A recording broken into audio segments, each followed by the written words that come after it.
Gentlemen of the committee, we present on behalf of the Fairfax delegation, Razan Fayez. Razan went to Wake Forest. She unfortunately went to University of North Carolina, which I'm sad to say is ranked 11 spots higher than JMU in men's basketball right now.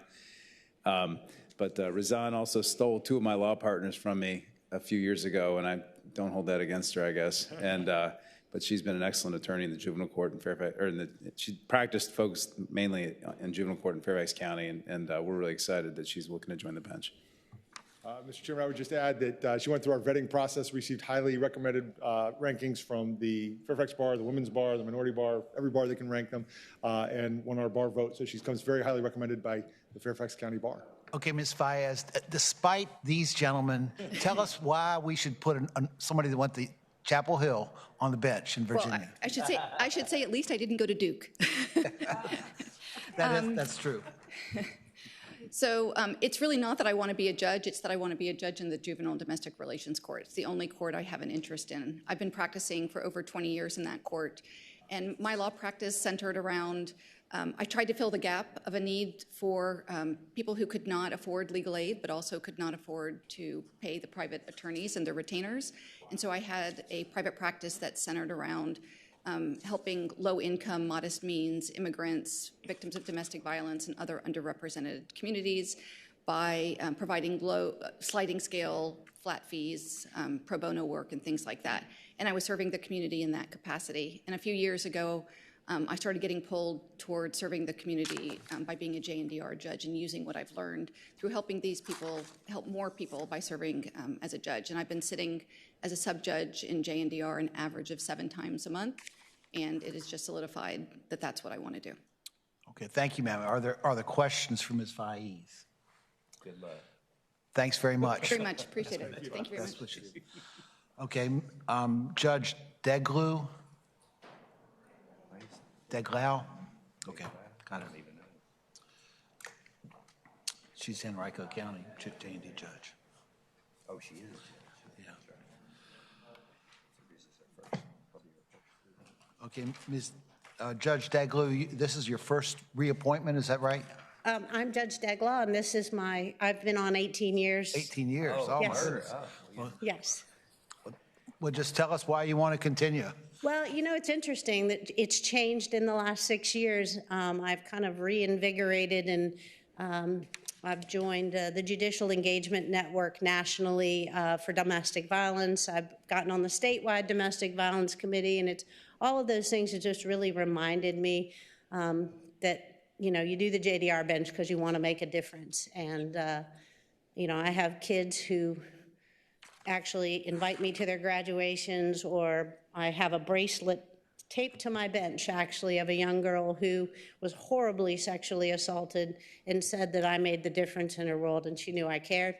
So I want to be able to continue doing that. Well, congratulations. It is the most important level of court, that's for sure. Yes, Are there sir. questions for Judge Deglau? Thank you very much, and best wishes. Thank you so much. You all have a great day. Yes, ma'am. Now we've got a Court of Appeal Judge, Mary Malvo.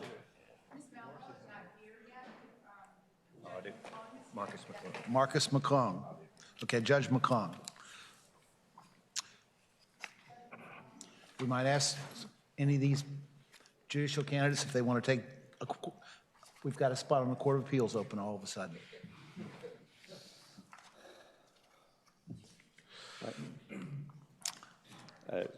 Mr. Chairman, my pleasure to introduce Marcus McClung on behalf of the delegation. He's done a great job. This will be his first reappointment, and you might recognize the last name, McClung, from his son, who's the NBA dunk champion. So he's a little bit more famous than you are, Marcus. Yeah. But anyway, I present to you Judge McClung.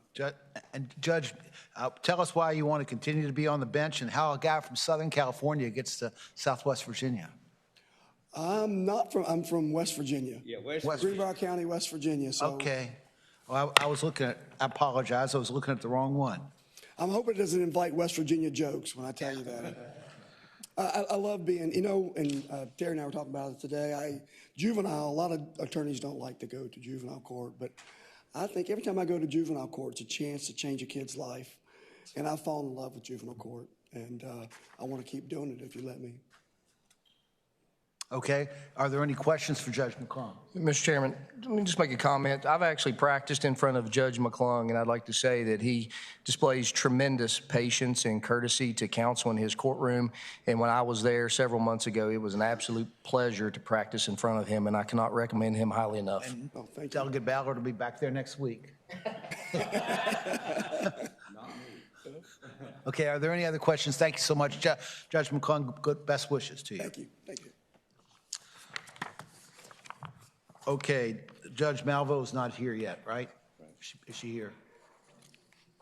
If not, we're going to our old friend, Delegate Campbell. All right. I guess I'll introduce him. Okay. If he'll come on in here, I'll introduce him. This is, all y'all know Jeff Campbell. He's doing a great job on the General District Court.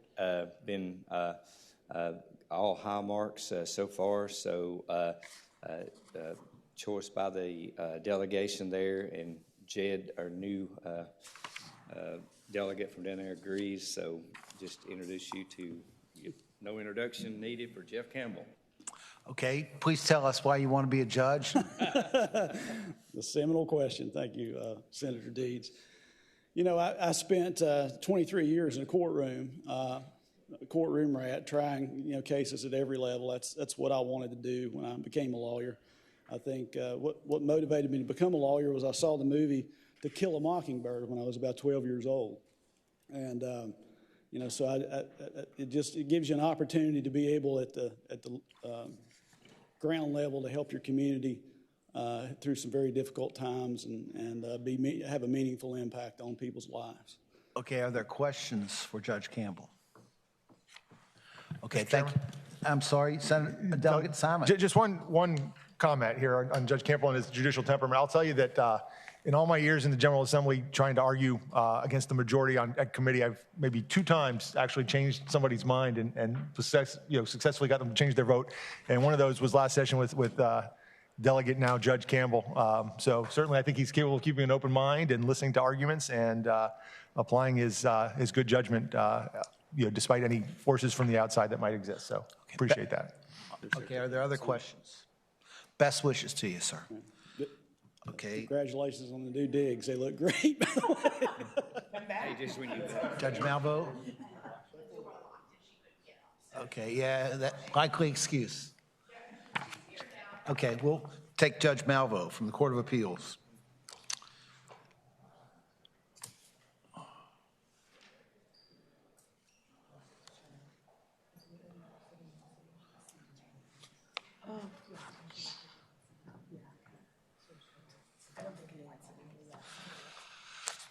Okay, welcome, Judge Malvo. Please tell us how it's going on the Court of Appeals and why you want to continue. Good morning. Morning. I think it's going very well. I think we're acclimating to the expanded jurisdiction and to the new colleagues. It's been truly something that's been enjoyable. I think everybody's enjoying the expanded jurisdiction. The expanded jurisdiction just changed the whole ballgame, didn't it? It really has, but I think in a good way. I mean, I think it's something that's been beneficial for the court. I have some very smart colleagues that I enjoy working with. So I think it's really going, I think, relatively smoothly in terms of the expansion. Okay, are there questions for Judge Malvo? Okay, thank you very much, ma'am. Best wishes. Thank you very much. Thank you. I apologize. Yes, there is somebody opposed. And if you want to, you can stay or you can go, whatever you like. Ms. Grenadier is going to speak. And there's probably a time limit. 3 minutes, yes, ma'am. I know, Mr. Deeds, you don't need to worry about that. Okay. I understand how this criminal enterprise works. I just recently had a appeal sent back, and it stated very clearly what Judge Francine had said to me in court.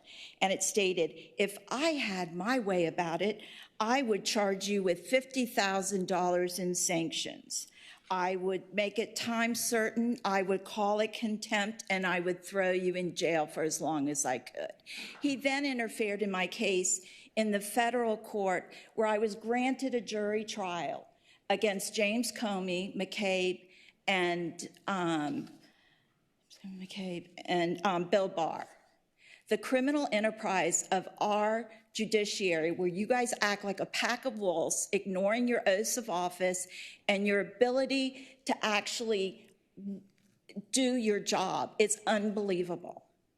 Not only that, we pay for your salary. Our taxes pay for you, and we have a consumer right to expect justice when we walk into the courtroom. When we file an appeal, we don't have $15,000 for a lawyer. And as pro se litigants, if we don't make it perfect, they throw it out on technicality. And when you go to do to find out what's going on, the city of Alexandria is definitely a communist enterprise. When you do a FOIA request, everything is marked out to protect the employees. But one thing they didn't mark out in one of my lawsuits, where they hired an attorney called Amy Miller out of Washington, D.C. She wrote, "The good news is that it has been assigned to Judge Ellis with the EDVA, who will likely make short thrift of a case like this." Judge Henry Hudson lied to all of you, bragged about it in his book, and you made him a judge. Judge Eustace, who is now in the city of Alexandria, lied to all of you, and you made her a judge in the city of Alexandria. The judges don't feel any obligation to follow their oath of office. And why should they? Because nobody is holding them accountable. There isn't any place for the people in the state of Virginia to get justice unless we have the money to pay for it. Unless we can hire an attorney, like Alona Grenadier, who hates Catholics, there was a hate crime against me, a blog done, the emails, you all seen them. My evidence was sent back. You know what the Virginia State Bar did? They just gave her, celebrated her for being 83 years. The Virginia State Bar, supported by Leslie Weber Hoffman and Julie Karen Garrick and Catherine Maddox of Maddox and Garrick, just had the Virginia State Bar support her. The appeals court, the Supreme Court, and all of you know what I've gone through. You know about the hate crime. You know she hates Catholics, and she put together a gang to come after me. I started judicialpedia.com, and I've had 5 million views this year. Last year, we had 2 million. They're all organic. They all go into the corruption of the judges and the state of Virginia. Why did Donald Lemons have to step down early? He had to step down because of the corruption and the exposure of it. And putting judges like Judge Patrick and retired judges on cases you guys wanted covered up. Okay, we've gone through 3 minutes. You don't. Okay. I assume you don't have anything specific about Judge Malvo. She's on the Okay. court, and I don't know specifically about her, but the bottom line is they work as a pack of Okay, wolves. thank you very much, ma'am. Thank you. Okay, Judge Buddington. Thank you, Judge. Judge Buddington. Another judge that Mr. Kilgore appears for, I assume. Down in, I'm doing this for Senator Pillion because it's his, more so his than mine.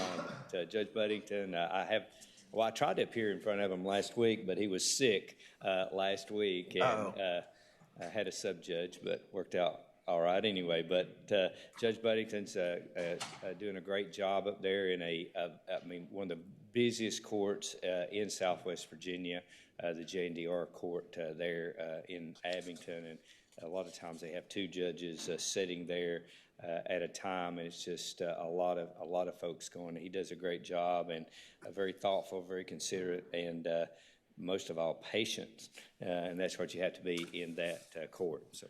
Thank you very much. Now, Judge Buddington, this is the end of your first term. Just tell us how it's going and why you want to continue. I think it's going really well. Of course, I jokingly tell people all the time, a judge is a law student that grades their own papers, so I think it's going well. I take what Delegate Kilgore said very seriously. I try to do a good job. I enjoy the job. I think that the judiciary is fabulous in Virginia. The programs that the Supreme Court puts on, I go to all of those. We're all pretty tight-knit. We're all trying to do a good job, and everybody's trying to learn as much as they can and to figure out any secrets or things that we're not doing to make things go more smoothly. So I would say after 6 years, there's still a lot to learn. It is nice coming from a small private practice and doing lots of different things to finally be specialized. I do feel like I know as much or more than anybody else in the room, and that's a very good feeling. Certainly you want the judge to do that. That doesn't mean I know everything, but I think that I know where to find the resources or where to look if there's something I don't do, and I'm not afraid to do that. Okay, are there questions for Judge Buddington? Thank you very much, Judge. Best wishes to you. Thank you very much. Okay, the next one on our list is Judge Turk, and I think we're waiting for Senator Edwards to make that introduction. So we're going to go to Judge Bolt.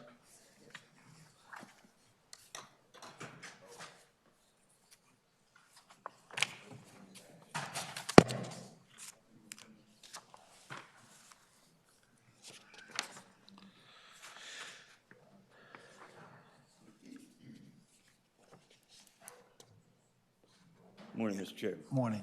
Mr. Chairman, I present Judge J.D. Bolt. He sits in the 27th District. He routinely sits in the counties of Grayson and Wythe in the city of Galax. I regularly appear in front of Judge Bolt. He runs an efficient and cooperative court. It's a welcoming court for attorneys and pro se litigants alike. And I think what you can always count on with Judge Bolt is the first person gets the same level of care and attention to their case as the last litigant to walk out the doors. Judge Bolt. Okay, thank you, sir. Judge, if you just want to tell us how things are going on the bench, why you want to continue. I'll just be finishing my 18th year, so I just enjoy it. As Mr. Arnold said, we try to make it have everyone have their day in court. I just still enjoy doing that, so I think it's running smoothly. I hope it is. Have you looked at your scores? Yes. Okay, there was some question about the efficient use of court time. What's that all about? Do you know? I think part of that is as far as I'd probably go a little longer in explaining things to as far as just traffic tickets, as far as just their point system. 1 to 9's 3 demerit points, and if you go to driver improvement, it'll be dismissed. And I like to tell him that for every year you drive without a moving violation, without an accident, you get 1 good point. So hopefully they're a little, they understand that a little better. If there's an attorney that's in there and they've heard that for the 30th time, they may think that's a little, I guess just giving everyone their day in court. Okay, thank you, sir. Are there questions for Judge Bolt? Mr. Chairman, I got a question. Senator Surville. Thanks. I mean, and good morning, Judge Bolt. Good morning. That one score is the one that stood out to me, and given the fact that there's only lawyers that are providing responses to this, just one thing I wonder about is, I'm usually not in front of the judge, seeing the judge do those kinds of cases very much, because when I come in, the judge calls the lawyers up as soon as they walk in so they can get out of court. Do you think that might be part of the issue, or? I have an attorney sign-up sheet, so when they come in and they get their case ready, we're usually ready to go. So I usually try to get them out because obviously they're in more than just my court. Today we try to work them out. So I was amazed at that one when I saw it, so I'll certainly try to address that. Okay, Mr. Chairman. Senator Surville. Yeah, well, Judge, I'd encourage you to take it to note. All your other scores are actually really good, but this 75.4 stands out. It's also amongst the, 25 judges we have here today. I think it's the 3rd lowest score in that category, but you're like, top 10, top 12, and just about everything else. So just ought to take note. I certainly will. Okay, are there additional questions for Judge Bolt? Okay, well, thank you so much and best wishes. Thank you. Okay, the next one is Judge Mabee. Is that Mabe?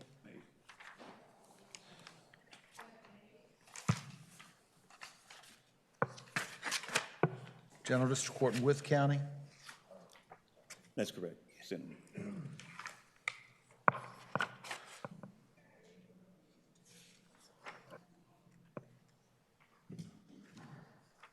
Thank you, Mr. Chairman. Mr. Chairman, this is Judge, as we call him, Jerry Mabe. He sits routinely in the counties of Carroll and of Wythe. I've known Judge Mabe when he was the town attorney for my hometown. I've known him when he was the Commonwealth attorney for the county of Wythe, and I've known him as the general district judge for the 27th District. Judge Mabe does a terrific job. Judge Mabe has the unique ability to make everybody feel welcome and appreciated when they're in court, and I highly recommend him for reappointment. Thank you. Okay, Judge, as I see it, you are finishing your first term. If you tell us how it's going and why you want to continue. Well, I hope it's going really well. I really, really enjoy my job, and I hope I exhibit that to the people who come in court. I want them to leave feeling like they've been welcomed there, and I'd like to continue in that capacity. Okay, are there questions for Judge Mabe? Mr. Chairman, just comment. Delegate Ballard. I've been in front of Judge Mabe a couple times, and I do think my personal observations mirror what his scores are on the Senator Surville chart. He's the second highest. So just want to commend you for that and keep up the good work. Thank you. I appreciate that. Thank you very much. Thank you. I appreciate it. Okay, Judge Chitwood is next. All these Southwest Virginia judges, there are probably too many judges down there, too. Yeah. Apparently so, yeah.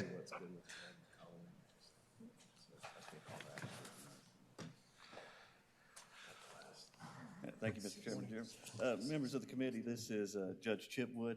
I believe he sits in Pulaski and some other counties. I've had the pleasure of appearing in his court on numerous occasions. He runs a tight ship. He makes sure that everybody comes in and operates efficiently and proficiently, is prepared and ready to go. I recommend him for reappointment.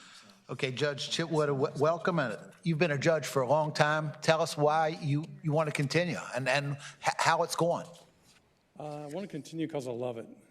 It's the greatest job I've ever had. It's a really difficult job. It's very challenging, but it's just a wonderful job, and occasionally things go well and you help a family or a child, and things are going well. Of course, we have a terrible drug problem in Southwest Virginia with methamphetamine and opioids, but things are going well overall.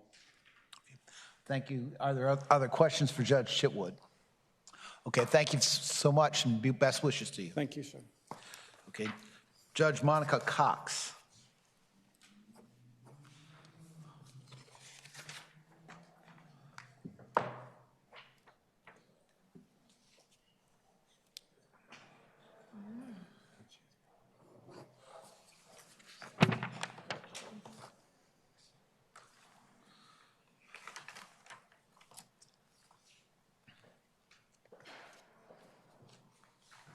Thank you. Mr. Chairman, members of the committee, this is Judge, as I know her, Dawn Cox.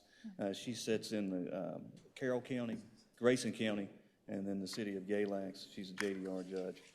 She runs a good court. I've appeared in front of her routinely on several matters, both civil and criminal, and I'd ask the committee to read. Thank you. Judge Cox, welcome. Tell us how it's going and why you want to continue. It is going wonderfully. I truly love this job. Have you looked at your scores? I have, sir. Okay, you were one of the lowest in a lot of areas. Tell us how you respond to that. The one lowest score, patients. I sit in, of course, 3 different areas, and we have very heavy dockets there. The one in Carroll County is cases are set every 10 to 15 minutes. For the criminal docket, and there's been, I guess, a pressure on myself, a pressure on the attorneys to move the docket along. I have changed that. We are moving to a blocking system where we have from 9 to 10:30 to do so many cases, so that I don't feel like I'm having to push a docket, and the attorneys aren't feeling pushed as well. We have fixed that that'll go into effect in March. Until that time frame, I am just kind of sitting back and giving the attorneys the time they need. On civil days, I do let the attorneys talk things out, and if need be, we can continue their cases. I think the problem is the criminal docket, where it is so packed. Your score. This is the end of your second term, and your scores before were a whole lot higher. And I just wonder what happened between the first term and the second term. Heavier dockets on the criminal matter, catching up from the COVID dockets. Heavier dockets, definitely in foster care. Although I do let them have time on the foster care. I think really the issue is our criminal docket and my need to feel like I need to keep moving it. And, but as I've said, I have changed that, and I'm going to wait on them. Okay, thank you, ma'am. Are there questions for Judge Cox? Mr. Chairman. Senator Surville. Thank you, Mr. Chairman. Good morning, Judge. Good morning. Your Honor, I appreciate the time pressure you're under, but the score problems all seem to be around your impartiality. Your lowest score, I think, has to do with patience. Second lowest score has to do with impartiality and faithfulness to the law and knowledge of the law, I think. No, knowledge of the law is okay. But impartiality, fairness, patience, respect, no bias, prejudice, that seems to be what the scores are about, not whether you're moving the docket efficiently. So what do you think? What's your response to that? I mean, they really stand out a lot compared to almost everybody else we're seeing today. Okay.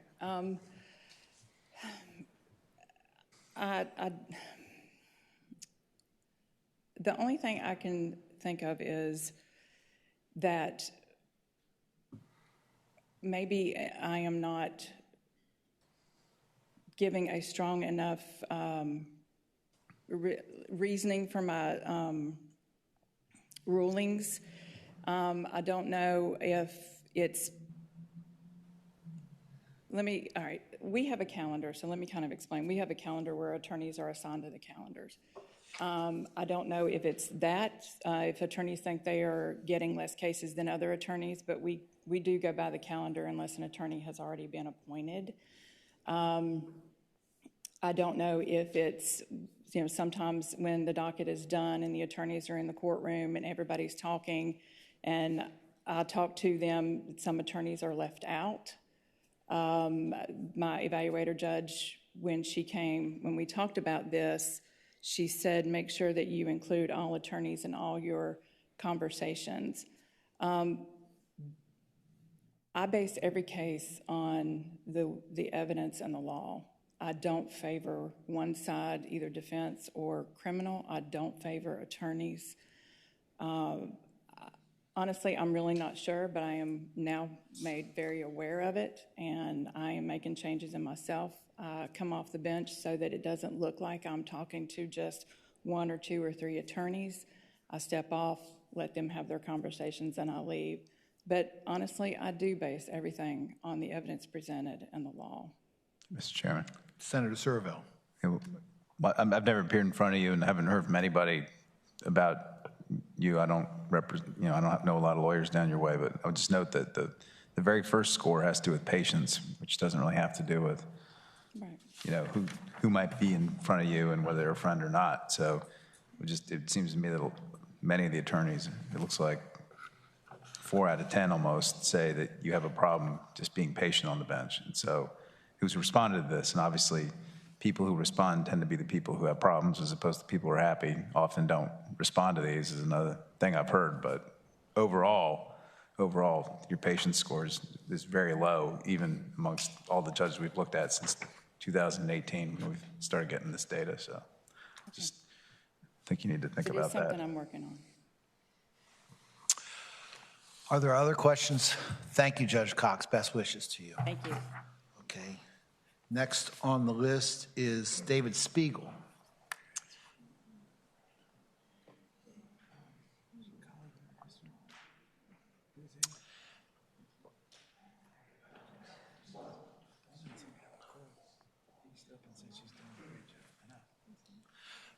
Okay. Delegate Ballard. Mr. Chairman, Mr. Spiegel is not in my judicial district that I represent, but Delegate Terry Austin could not be here today. I had a telephone call with Delegate Austin last night, so he wanted me to introduce Mr. Spiegel to the committee. Mr. Spiegel is a unanimous consent among the delegation there in Botetourt and the 25th Judicial District, so I present Mr. Spiegel to the committee. Sure. Thank you, Delegate Ballard. And I've tried cases with Mr. Spiegel, so I don't need an introduction. Senator, I believe you won those cases. Yeah, I don't know if I did or not. I don't remember. Tell us why you want to be a judge. Well, thank you, Senator. I have been subbing for about, 14 years now, since 2009, by my calendar count, which may be a little bit faulty, but I think it's pretty accurate.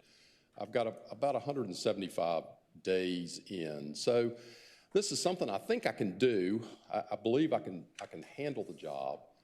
And I've been practicing for 35 years. Yeah. So it definitely is a new challenge.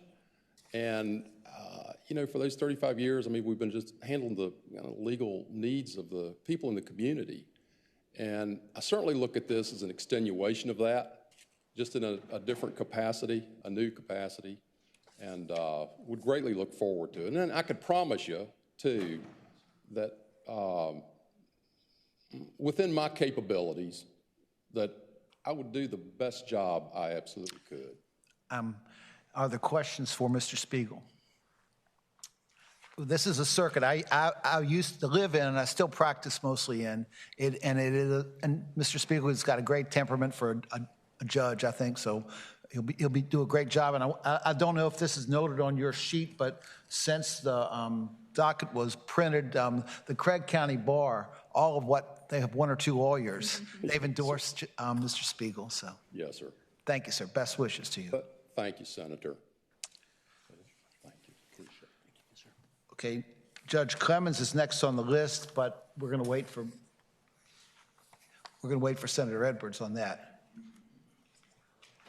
Adams isn't here, and Mr. Adams isn't here either. So maybe we need another judge in Pennsylvania County. Judge Turpin. You say Judge Turpin, Mr. Chairman? Turpin. Oh, Turpin. Waiting for Edwards on Turpin. Yeah, exactly.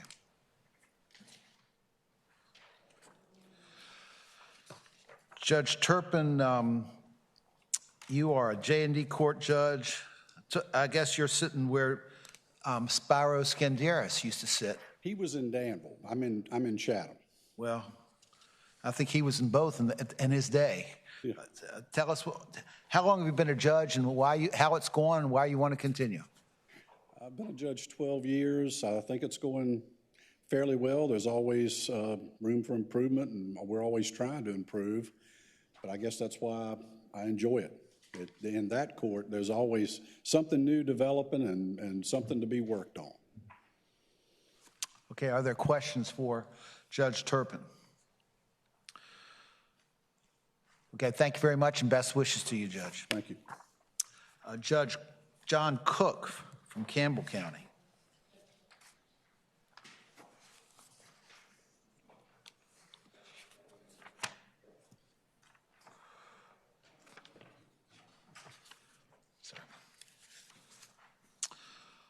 Judge Cook is a circuit court judge. Tell us how long you've been on the bench and how it's going and why you want to continue. Thank you, Senator Deeds. Yes. I'm 15 and a half years, so this is the end of my second 8-year term, sitting primarily in Campbell County. Yes, sir. It's been an honor to serve. I enjoy the job. I wake up every day ready to go. Like to continue to serve. We survived all the issues with COVID and moving the docket, and I think things are going well. Okay, are there questions for Judge Cook? I've appeared before Judge Cook, and he runs an efficient courtroom. Thank you, Senator. Thank you, sir. All right, thank you. Have a good day. Thank you, sir. Okay, Les Adams he's decided he wants to be a judge in Pennsylvania County. And leave the House of Delegates. What's that all about?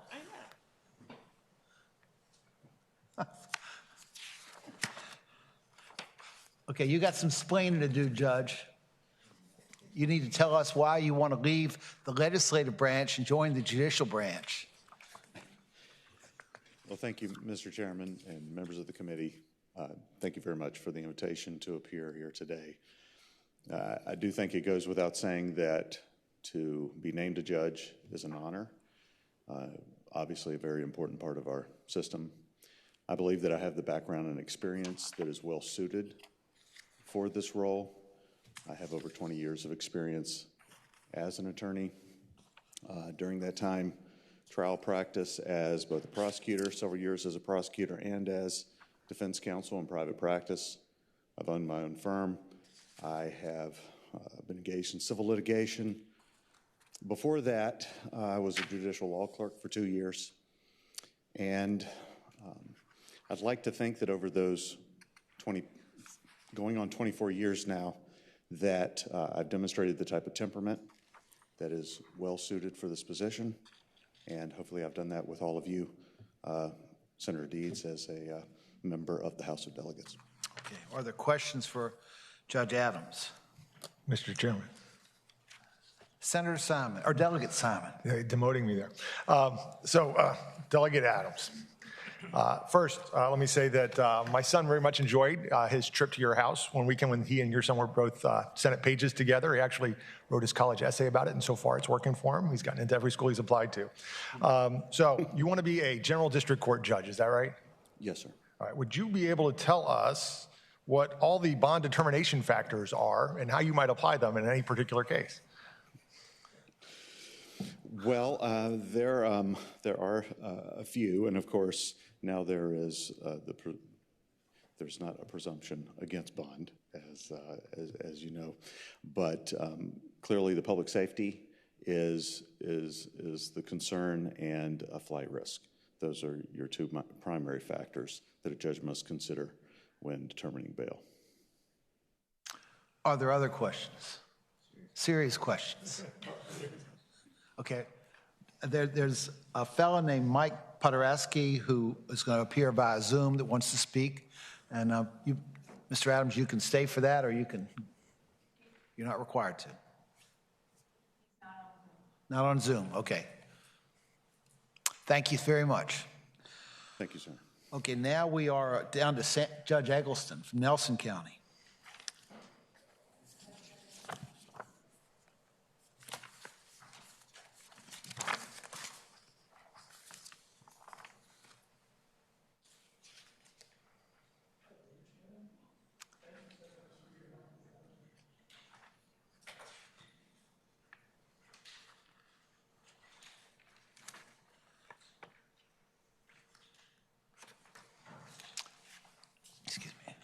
Good morning. Judge, I think you're at the end of your second term. Tell us how it's Sure. going and why you want to continue. Well, I enjoy it. I think it's a lot of fun. The cases are interesting. I'm in Nelson, Amherst, and Lynchburg. Nelson's a small county. I pretty much know everybody, so it's always good to know what's going on. You don't know that so much when you're not a lawyer anymore. But I enjoy it. I enjoy working with all the people in our district. Okay, are there questions for Judge Eggleston? Judge Eggleston's a little bit younger than me, but I first knew him when he practiced law with Gordon Poindexter in Waynesboro. Gordon was one of the top criminal defense lawyers in the state for a long time. I still miss him. He was a heck of a guy. I think you all tried a murder case in Highland County. We tried it for a week. Went through 125 people to get a jury picked. I remember that. I mean, Highland County is a little place, 2,400 people, and it was the most sensational case there probably in the last 100 years. It was the first week of April, and it snowed every day. I drove that. Well, thank you so much, Judge. Best wishes to you. Thank you. Judge Gaddy, who's a juvenile court judge from the 24th Circuit.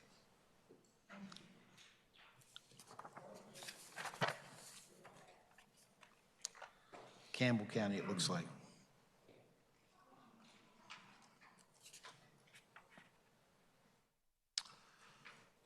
Good morning. Judge Caddy, I think you're finishing your first term. If you can tell us how it's going and why you want to continue. Okay. That's correct. I am finishing up my first term. I have enjoyed myself. I like learning new things. There was a tremendous learning curve for me, but I have an excellent staff, an excellent bar to work with. And the reason that I'd like to continue is because I enjoy what I do. I think that I am fortunate sometimes to actually see real change in things. And I like working with the community. I like being a part of the bigger picture and helping move cases along through the system. Are there questions for Judge Gaddy? Thank you very much, ma'am. Best wishes to you. Thank you all. Judge Kerry Payne, who's also a juvenile court judge from the same circuit. I think he sits primarily in Lynchburg.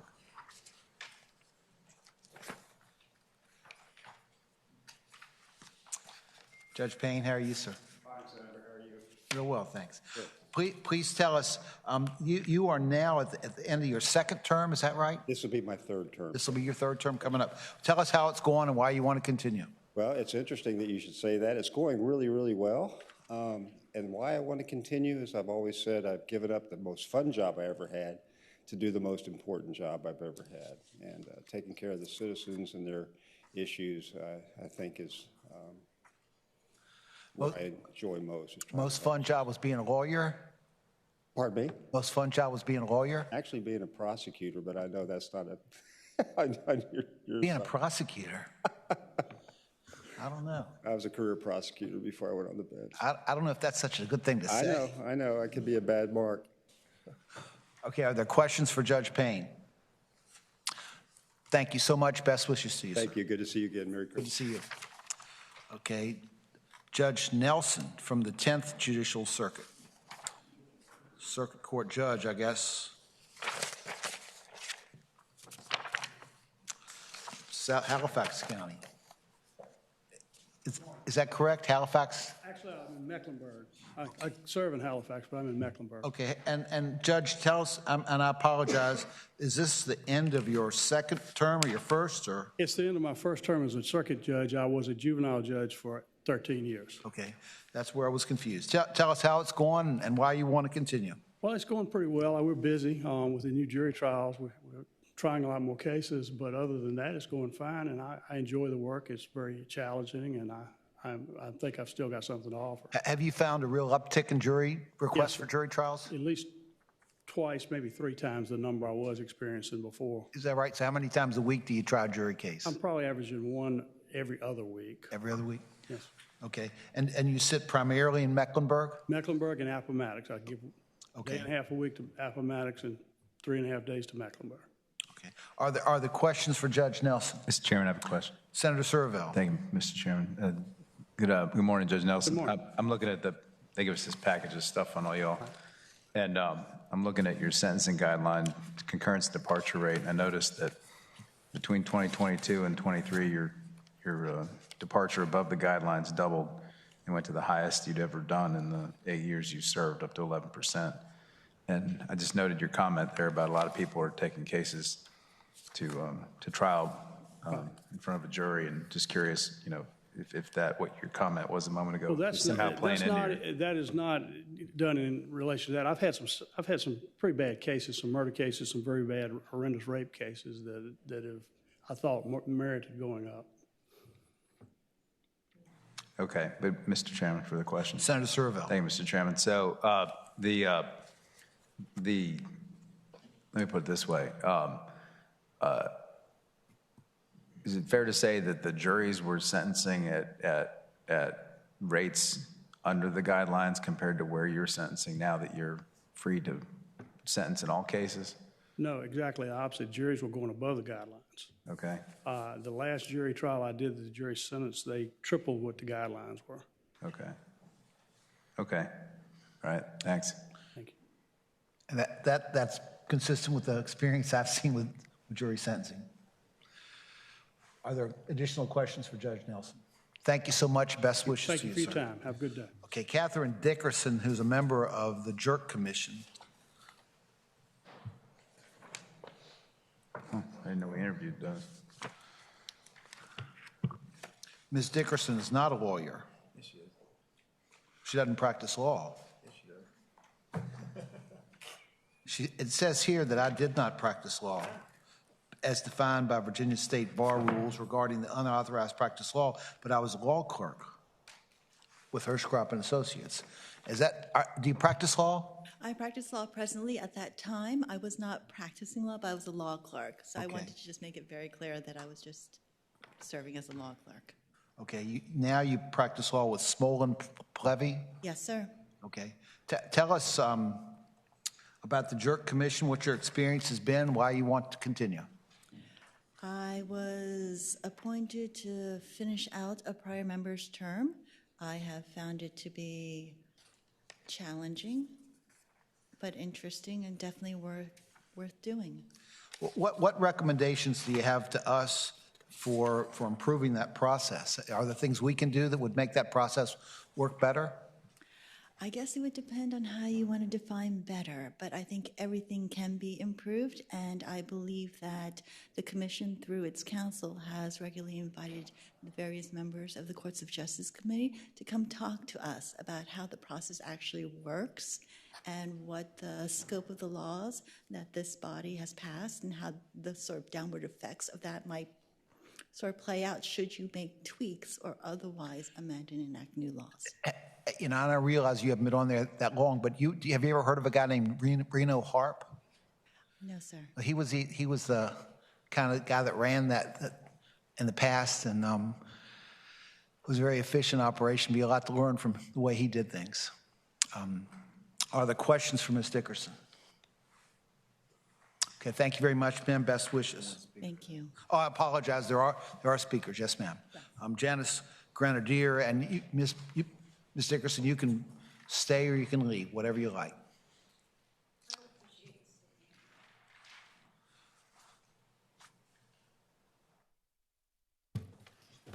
The jerk is a scam. I did a 15-year study on it several years ago that all of you who were there then has copies of. Last year, 502 complaints came in, and not a single one was followed through on. Prior to that, you would get about 1,000 a year, and nothing was done. You allow judges to lie. You allow them to go to dinner with lawyers. I'm the ex-wife of the son of a judge. I've sat at the table and I've seen the horse trading. It hasn't changed. And one judge even came in here and said to Mr. Deeds, "You won all your cases in front of me." That's scary. Not only that, we have Alona Grenadier getting a Lifetime Achievement Award. This whole thing started with Judge Donald Haddock out of the city of Alexandria, who told me to my face I could never win because he was in love with Alona Grenadier Heckman. And he chose all my judges, ignoring 17.105B, which states very clearly, when all the judges recuse themselves in an area, it goes to the Supreme Court, and the Supreme Court chooses a judge. The jerk said, "Oh, he's our friend. We're not going to do that." Every time you call, "Oh, don't bother sending a complaint in about him. He's our friend." The Virginia citizens are being scammed with this committee. And we can't take any more about it. They approved the hate crime against me by Alona Grenadier Heckman, who stated clearly to me, "We had nothing to do with your girls because you raised them Catholic." That's how the Jew thought. She did a blog on me, several hundred pages. She had a gang. I spent 14 days in solitary confinement and 22 total days. I got out 8 days early by sneaking documents out. There was one sheriff that had pity on me. The same judge, Judge Clark Kemmler, who sent Nolan Dawkins, who sent back all of my documents. That is against the law. These are criminal actions, which makes this a RICO enterprise. And when you have nowhere to go for help, and you come to a group of people who are all lawyers practicing in front of these judges and thinks it's cute and funny, you try spending 14 days in solitary confinement. Why? $8,100 in legal fees. You are jailing people and supporting those judges for $8,100 in legal fees to Ben DeMiro and Michael Weisner, who lied in court documents, but the Virginia State Bar and the jerk support it, and so do all of you. And you have a choice. Now we have judicialpedia.com that's exposing everything that's going on. I appreciate it, Ms. Gren.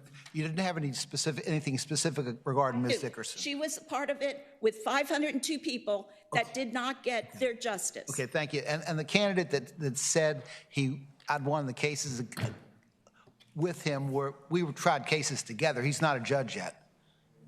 Well, that's not the appearance that it was, and I apologize if I got it wrong, because I'm not trying to do anything wrong. He's not a judge yet. I was talking about cases we tried as lawyers. Okay. And I think he was exaggerating when he said I'd won all the cases involving him. Well, I apologize.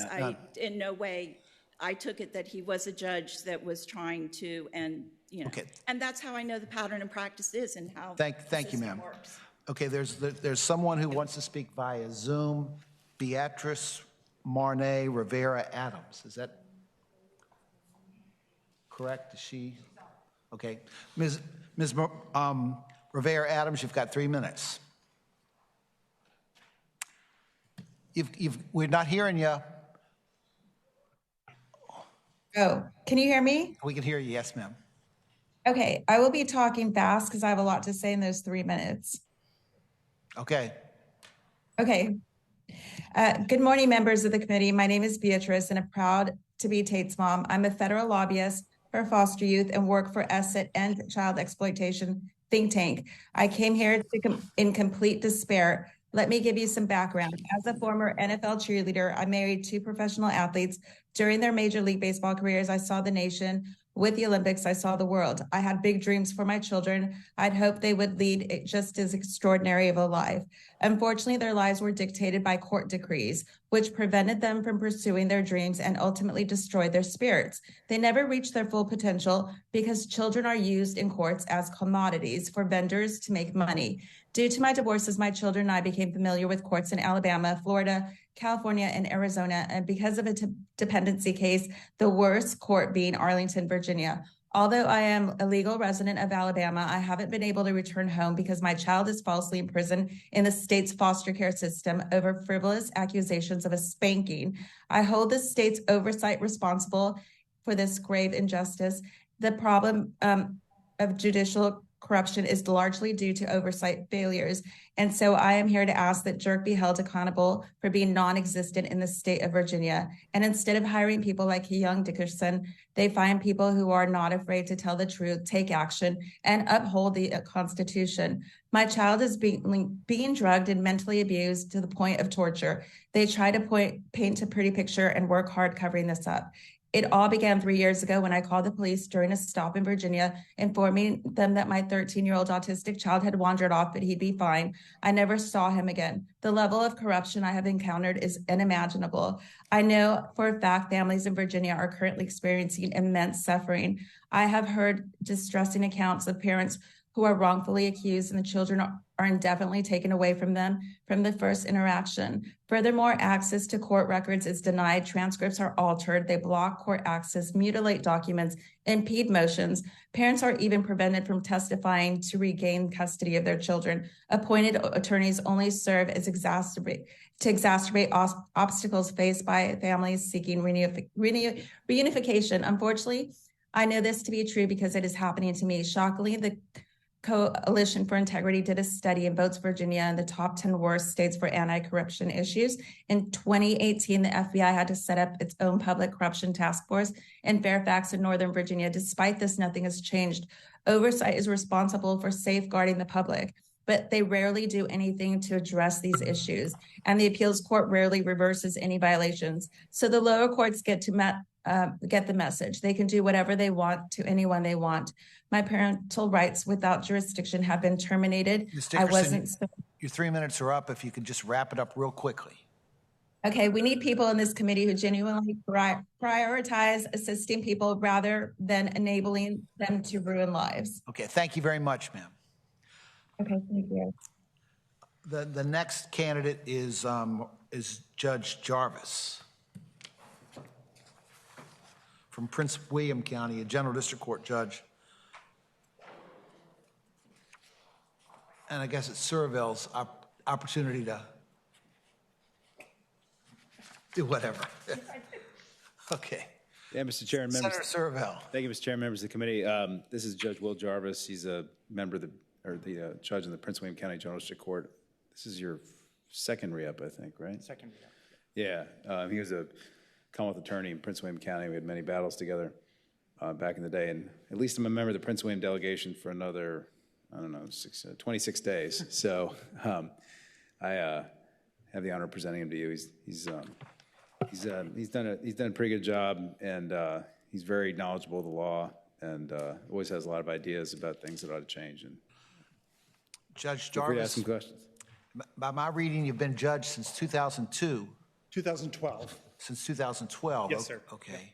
And tell us how a former assistant Commonwealth attorney from Pennsylvania County got to Prince William, how being judge is working for you, and why you want to continue.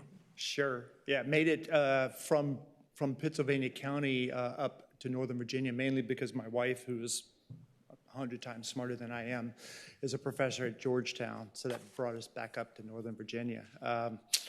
First of all, I wanted to thank you for the privilege to serve. It has been a privilege and a blessing over the years to serve. The reason why I'd like to keep on serving is because, frankly, we have a lot of work to do. We're a very busy jurisdiction, really high caseloads. We have 3 or 4 different access to justice initiatives that we're working on. I'd like to continue to work on those. We have a vibrant veterans docket. We have a vibrant pretrial mental health docket.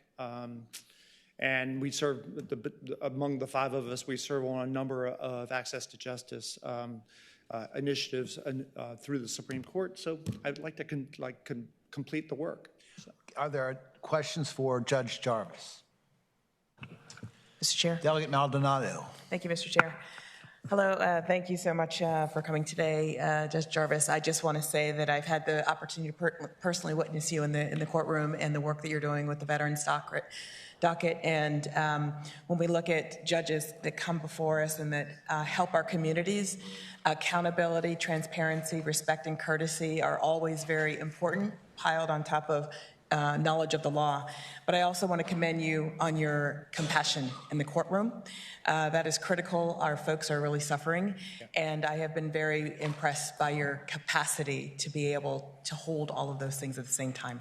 Thank you. Thank you so much. Okay, thank you very much. Are there additional questions? Well, thank you so much, Judge. Best wishes to you. Thank you. Okay, we're good. Getting into Judge Blanche is the next judge, or Patrick Blanche, who's a candidate for judgeship, extra judgeship in Fairfax County, I guess. They have so much money to have judges up there. But I want to remind you that there are judicial candidates coming up that have some matters that maybe require us to go into executive session. And I'd ask you if there are questions about sensitive matters that we have the authority to go into executive session. Please, that's probably where those things ought to be discussed. With candidates, not this one, but future ones. Mr. Blanche, I apologize, Senator Surville. Thank you, Mr. Chairman. This is the part of the docket we call the Fairfax Parade. We have 5 new 19th Circuit people to vet here right now, but Mr. Blanche is the first one. He's asked us to nominate him for the Fairfax County Circuit Court. You might remember him because he also applied for the Court of Appeals a couple of years ago, was highly recommended for the Court of Appeals by the Virginia State Bar, but he's a very accomplished trial lawyer, appellate lawyer for somebody his age, former public defender, and we were very impressed by him in his interview. We'd hope you'd be able to certify him for circuit court judgeship. Senator Simon. Delegate still, but I just would concur with what Senator Surville said, and he comes highly recommended, unanimous choice of the Fairfax delegation. Look forward to seeing him serve. Mr. Blanche, tell us why you want to be a judge. Thank you so much, and thank you both for the kind words. Well, I care profoundly about our community and about making sure that we have a legal system that serves everybody in our community as well as it can. And this seems to me to be a wonderful opportunity to serve the community in that way and try to improve the judicial system. Mr. Blanche, do you still take court-appointed felony cases? As recently as the last couple of years, yes, sir. Okay, how many jury trials do you try a year, you think? I didn't keep track, but it was more than 12. More than 12 a year, okay. Oh, no, not per year, I'm sorry. More than 12 total. Total, okay. Are there questions for Mr. Blanche? Thank you so much, and best wishes to you. Thank you very much. Have a good day. Okay. Next is Judge Frieden. And you're elevating this judge from the district court to the circuit? From J&DR. He's J&D, looking to move up. Okay. Yeah. Senator Surville. Hey, Mr. Chairman, I present to you all Judge Jonathan Frieden, who's currently a judge on our Juvenile Domestic Relations Court for the last 4 years, where he's served with high marks from everybody. He applied for the circuit court position this year for the second time, sort of, first time after he got on the bench, but he really impressed the Bar Association. He really killed it in our bar process. He was highly recommended by every single group that vetted him and won the bar election. He also impressed us in his interview, and we're really excited that he wants to join the Fairfax County Circuit Court. Delegate Simon. Okay. Really nothing much to add, except that the hardest thing about this was that we'll be losing him on the Juvenile Domestic Relations Court. That was the hardest part of the decision. Well, Judge Frieden, tell us why you want to leave the most important court to move up to the, and you might throw in some, how many jury trials you tried? I've tried 12 jury trials. Okay. Okay. Why do you want to move from the juvenile court? I think it's an opportunity to use my unique skill set to help more people, and I think that what I've learned on the juvenile court is really going to benefit the circuit courts. You know, a judge that I knew, a retired judge from Franklin County that just died recently, told me once in court that he had the best job where he could make a difference, juvenile court judge, and he went to the circuit court for 10% more money and 100% more work. That may be so true. That's something to think about. Are there additional questions for Judge Frieden? Okay, thank you so much. Best wishes to you, sir. Thank you very much, sir. Thank you. Okay, Robert Bryan.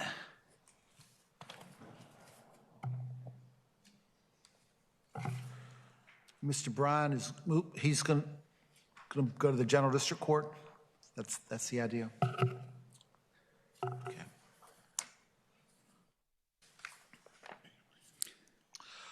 Senator Surville.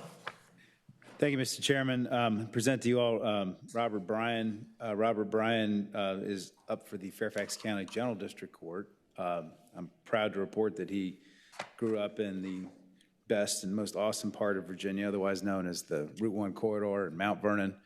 He went to Mount Vernon High School like my father. He's been practicing criminal defense in the Northern Virginia area now for over a decade, 15 years. So, yeah. And he came to us recommended by the Fairfax Bar Association, and they highly recommended by several other bar associations, and very impressed us in the interviews. We'd hope you certify him for the circuit court. I'm sorry, General District Court. Good morning. Mr. Bryan, a young father, tell me why you want to be a judge. I'm passionate about two things: the law and service to my community. I believe the judgeship in the General District Court of Fairfax County will allow me to combine those things for the community that I'm from. Excited about service. Okay. Besides the fact that now we're getting judges that have only been alive since I've been practicing law, what questions do you have? Well, thank you, Mr. Bryan, and best wishes to you. Thank you very much. I'll take care. Okay, Anthony Norse. Did I pronounce that correctly?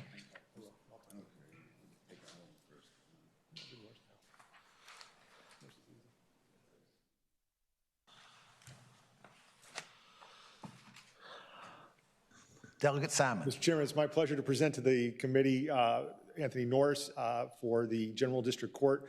Mr. Norse is a bit of a rock star, and I'm not just talking about his hair, on our bench here in Fairfax County. He's been a substitute judge, received the highest possible marks on our bar vetting process and in the bar vote. Really outstanding judge, and the kind of lawyer and substitute judge that when he holds a docket, other lawyers in the courthouse, even that don't have cases there in that docket, want to come just to see how he's going to handle it and see what he's going to do. And so it's my pleasure to present him to the committee with the highest possible recommendation and the unanimous recommendation of the Fairfax County delegation. Yeah, Senator Surville. I just wanted two things. One is you would never guess he'd been in the Army by his hair. But secondly, he's also a trained engineer. And when we asked him in our interview why he had given up patent law, which he had, I guess he had been a patent lawyer for a little while, his answer was, because I guess I really hate money. Mr. Norse, welcome, and tell us why you want to be a judge. Thank you very much. I want to be a judge to continue to serve my community in the most meaningful way that I can at this point in my career, and to continue my commitment to access to justice for the community. Okay, are there questions for Mr. Norse? Mr. Chairman, one question. Delegate Ballard. So I noticed you're a captain like Delegate Simon. What was your MOS in the Army? I was in the Signal Corps, but attached to a military intelligence unit. And do you believe that your hair is in compliance with AR 670-1? At this point, sir, I can neither confirm nor deny that my hair is in compliance. He's just jealous that you have some. That's Okay, thank you very much, and Thank you, best sir. wishes to you. Thank you very much. I'm jealous of your hair, too. I've been in the legislature since I had hair. Okay, we're going to go back on the docket to Judge Turk. Delegate Senator Edwards is here to make an introduction. I'm sorry. You want to finish Fairfax County first? Sure, it's our last one. Okay, it's the last one, so it's the last Sprano, the last judge that Fairfax County will ever get. A juvenile court judge, up for a juvenile court judge. Thank you, Mr. Chairman. Ladies and gentlemen of the committee, I present to you Mike Sprano, who's before us for a Fairfax County juvenile court position. Mr. Sprano really impressed us for a couple reasons. One is he served in the United States Marine Corps. He actually saw combat in Iraq. Okay, it was a combat in Iraq. Talked to us a lot about the insight being a boys and girls soccer coach brought him to how to deal with children, which I agree with, having done that myself. And he also is a lawyer that a lot of the judges in our courthouse call on whenever they need somebody to handle a particularly difficult problem. He said to us about his ability. And so we would hope that you all would certify him for judgeship. Okay, Mr. Sprano, tell us why you want to be a juvenile court judge. I think for me, it's an opportunity to serve the community in a role, in a position that I think within the justice system sometimes makes the most difference, and it deals with the things that I care the most about, which are children and the families of Fairfax County. It's a level of court where you can really make a difference in the lives of the people before you every single day. It's critically important. That's, in many ways, would be the most important job I ever have. Are there questions for Mr. Sprano? Thank you very much, and best wishes to you. Thank you, sir. Now we're going to go back to the Roanoke docket, and Senator Edwards is here. So we're going to take up Judge Turk from Montgomery County, actually. And Mr. Ballard, Delegate Ballard's also going to speak to this one.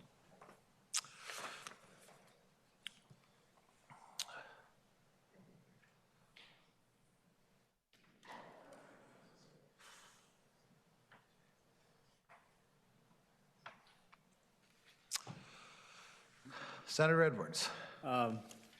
Ladies and gentlemen, I'd like to introduce you, Judge, we call him Bobby Turk. I've known him for a long, long time. His father was James Turk, U.S. District Court judge for many years. I pre-performed him many times as United States Attorney and otherwise. And he's just like his father, a really outstanding judge.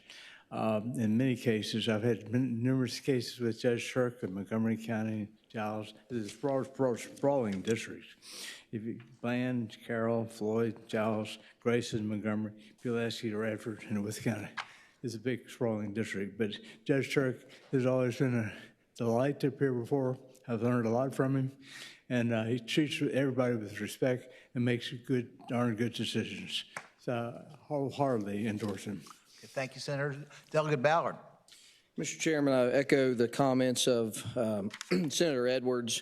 Judge Turk's been on the bench for about 23 and a half years. I have also personally appeared in front of him many, many times. I've found him to be a very effective judge. He manages the courtroom very well. And most notably, I would like to commend him for his recovery court docket that I've seen in practice. It is tremendous to see how that court helps those that need help through the recovery court. And so I'd like to present Judge Turk to the committee. Judge Turk, it's good to see you again. If you would just tell us why you want to continue. Tell us about the recovery court, too. Well, I love the job, I'll be honest with you. I love the people I work with. And part of it is we're just starting to get the opioid abatement money. And so I want to stay and help get that accessed into the system. We're doing great. We just had a graduation the other day. I love it. I mean, it's a great tool. The recovery court is kind of like a drug court, or? Yes, it's a drug court. Drug court? We call it the drug court. We have 45 participants. And how often do you require them to come to court? Every other Wednesday. Every other Wednesday. Yeah, we've got a good group, so it's I appreciate y'all letting us do that outside of our other. Are there questions for Judge Turk? Would Judge there, I think we've got somebody who wants to speak. Yes, sir. And you're welcome to stay, or you can leave, whatever you want. I can stay. I know what he's going to say. I've seen the letter, so I can stay. Okay, and I think we've also got a letter from Mr. Dunn. He's Commonwealth Attorney in Craig County. Okay, Mr. Dunn? Yes, sir. Hello? Yes, sir. You have 3 minutes. Great, thank you. I wasn't aware that Mr. David Spiegel was going to be up for appointment today, but I would like to say, as Senator Deeds mentioned about the Craig County Bar Association only having 2 or 3 members, I am one of those members, and we did endorse Mr. Spiegel, and I just had a few thoughts about him as he was giving his statement. I'd like to say that he's an even-tempered, patient, thoughtful, competent, compassionate, and a gentleman and all-around good lawyer. So I would ask that the court take that into account, or I'm sorry, the committee take that into account in determining whether he's an appropriate candidate for the bench. Also, Judge Clemens is up for reappointment today. It's been a number of years since I've appeared in front of Judge Clemens, but all the words that I used to describe Mr. Spiegel, I can also apply to Judge Clemens. Even-tempered, patient, thoughtful, competent, a gentleman, and also compassionate.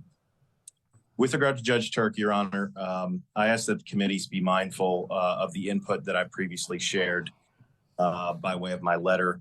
And I'd also ask the committees to be mindful of what we expect in terms of behavior of the judiciary. And I think in this regard, it's helpful to consider that whenever a litigant does appear in a courtroom, the judge is going to make decisions regarding the life, liberty, property, or family regarding one of the litigants. And as one of the judicial candidates expressed earlier, everyone is supposed to have their day in court. And do we really want those decisions being made behind closed doors? Do we want cases tried in chambers? Do we want judges predetermining the merits of a case and forcing settlement by way of ex parte communications? Hopefully the answer is no. I am versed in the law. I am an attorney. I am involved in the process. I am able to identify when something wrong does occur. And frankly, in my case, there were a number of things that occurred that were wrong. The real injustice here is how many other people have been negatively impacted by Judge Turk's decisions. How many times has he litigated cases from the chambers? I don't know. I know he did in my case, and I know that's not fair. I asked the court, or I asked the committees to give thoughtful consideration to my comments, and I yield the floor. Thank you. Okay, thank you so much, sir. Thank you, Judge Turk. Thank you all. Okay, we're going to go to Judge Clemens now. Still on the Roanoke docket. Judge Clemens, I think, is primarily in Salem and Roanoke County. Is that correct, Senator Edwards? That's correct. Yeah.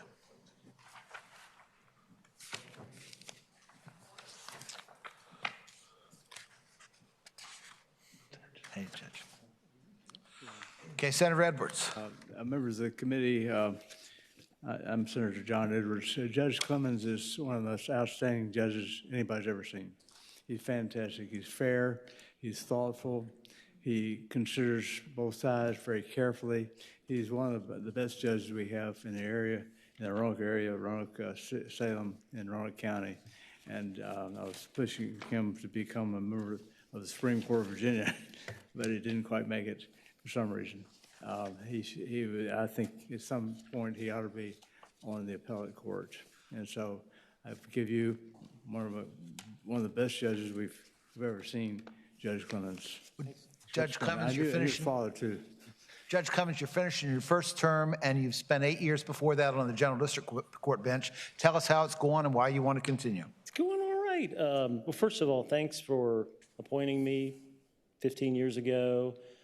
It's an honor. It's a pleasure. I liked being a lawyer, really like being a judge, and I'm hopeful that what you've seen on the evaluations will persuade you to reappoint me. This evaluation and even that evaluation a couple years ago for Court of Appeals and for Supreme Court. Okay, are there questions for Judge Clemens? Mr. Chairman. Delegate Ballard. So just a comment. I concur with Senator Edwards. I also supported Judge Clemens for the Court of Appeals and the higher court. Also, I've appeared in front of him several years ago in a case, and I found him to be one of the best judges that I've been in front of. So certainly commend him for that. And I would like to highlight on the Senator Survell chart, he ranks the 4th highest with his scores. So very high that scores, is no yes. small feat. Didn't know there was a chart. Okay, so That's it. we got to do some research there. Well, thank you. You avoided the Survell question grilling. Thank you so much, Judge. All right. Oh, thank you, guys and ladies. Now we Judge Gordon Vincent, who is on the Eastern Shore General District Court, I think.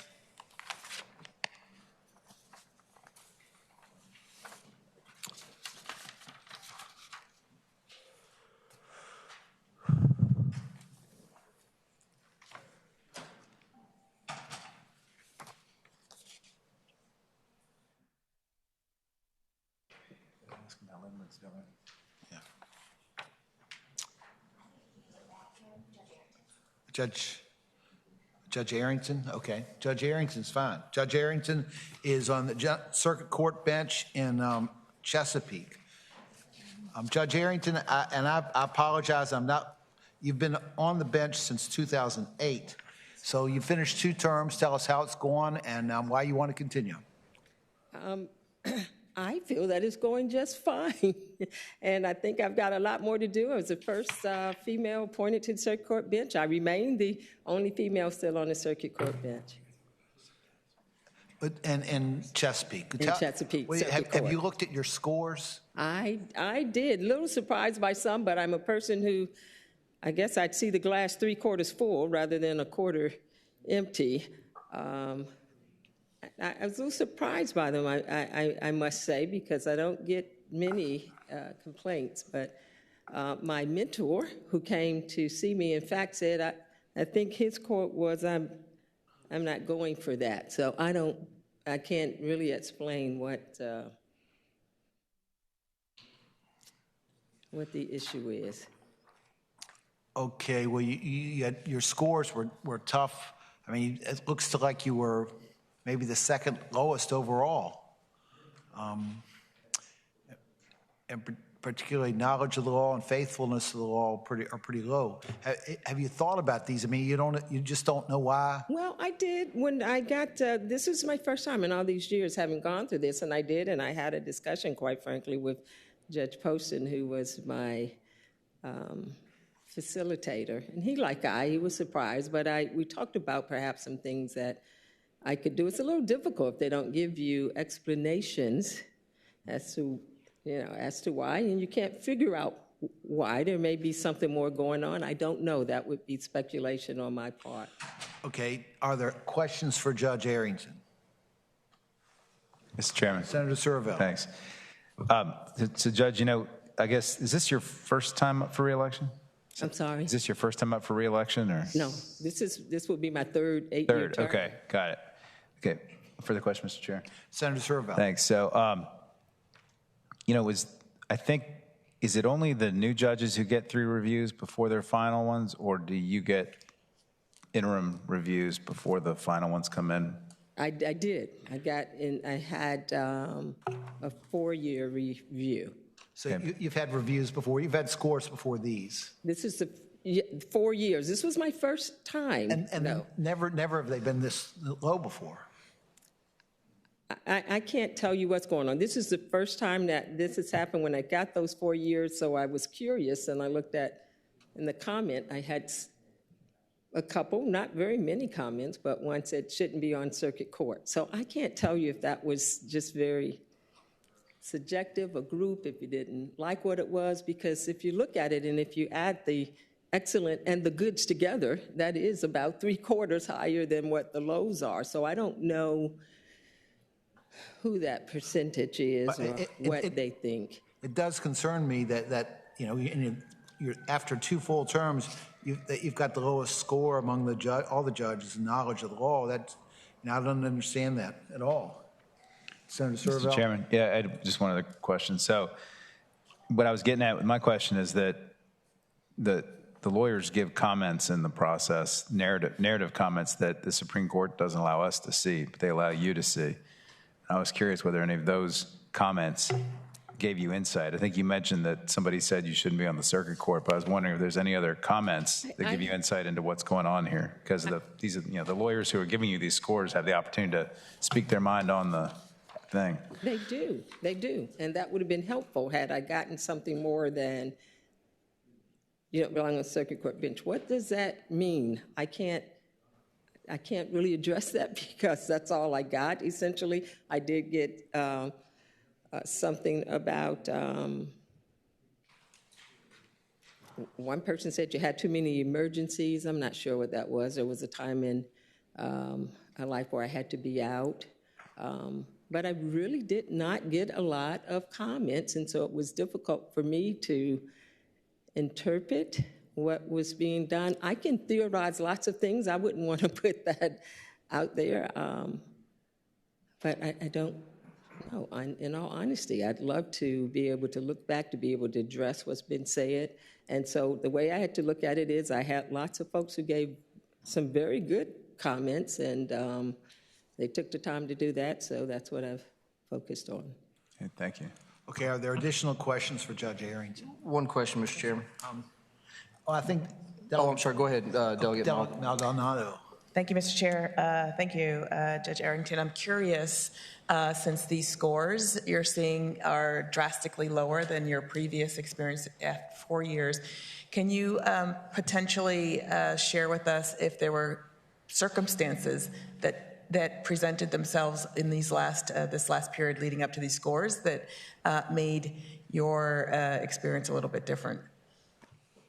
Well, actually, this is the first time, now I understand better what you're asking. This actually is the first time that I've had scores. I had the 4-year scores and then this, because before, I guess it wasn't funded. So I've had attorneys who approached me throughout and said things, so that's why I said surprising, quite surprising, quite frankly, even to me, and I think lots of people around me who made calls and said that, so I'm not sure. Okay, Delegate Ballard, I think, has a question. Thank you, Mr. Chairman. Judge Arrington, so in looking at your scores, like requires respect, maintain order, expects professionalism, I think those are good qualities to have in a judge. But then I'm looking at the opposite end of that, patience, diligence. And so it reads a little funny to me. And so one, I'd like to give you the opportunity to explain that. And then the other score that concerns me is faithfulness to the law. So I'd just like to give you an opportunity to explain those two scores. Well, I wish I could, as I've said over and over, talk with someone to see what they meant, because clearly I feel that I am faithful to the law. Sometimes I make tough choices that you don't like, and but that's always been the situation. I've never heard anyone say to me in court, they've been respectful. I say thank you. I say thank you to them. I feel that I'm open and patient, fair, maybe firm sometimes, but always fair. Okay, are there additional questions? Thank you, ma'am. There's a Rhonda Kirschman who wants to speak via Zoom, and you are welcome to stay or welcome to go. Or I'd like to address that. She's been no, here. well, you won't need to address it, but you can listen. Yes, ma'am. We can't hear you. Okay, now I say hello to the Senate and House chairs, House Courts of Justice, clerks, and legislative services staff. My name is Rhonda Kirschman, and I'm a resident of the state of Virginia. 7 years ago, I stood before the Courts of Justice committees in Richmond beside Judge Arrington at her last reappointment interview, and I provided proof of Judge Arrington's obstruction of justice from the bench in the form of spoliation of facts.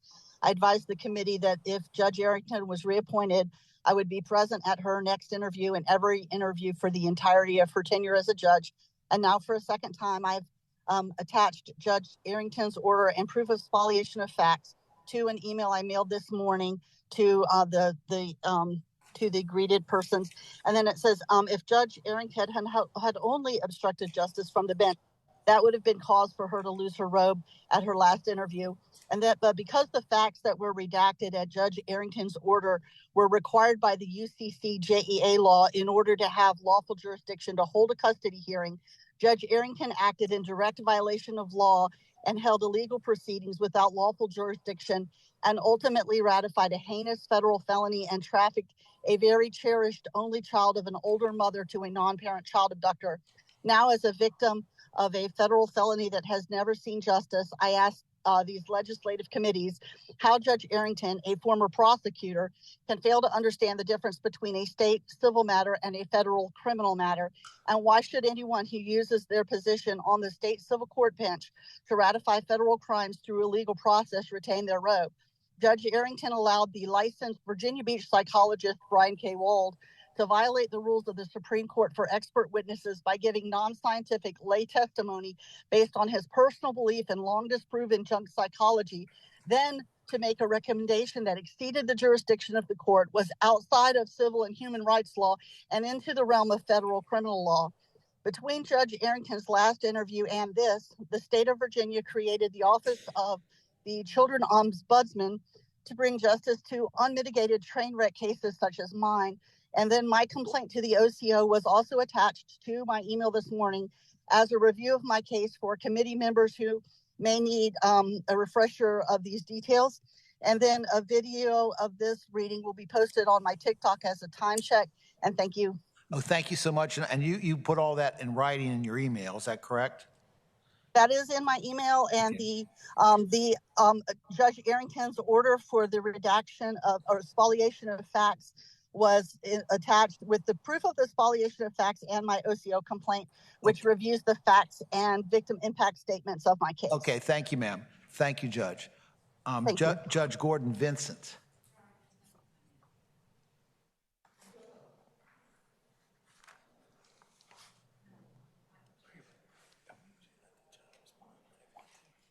Yeah, but we don't need to.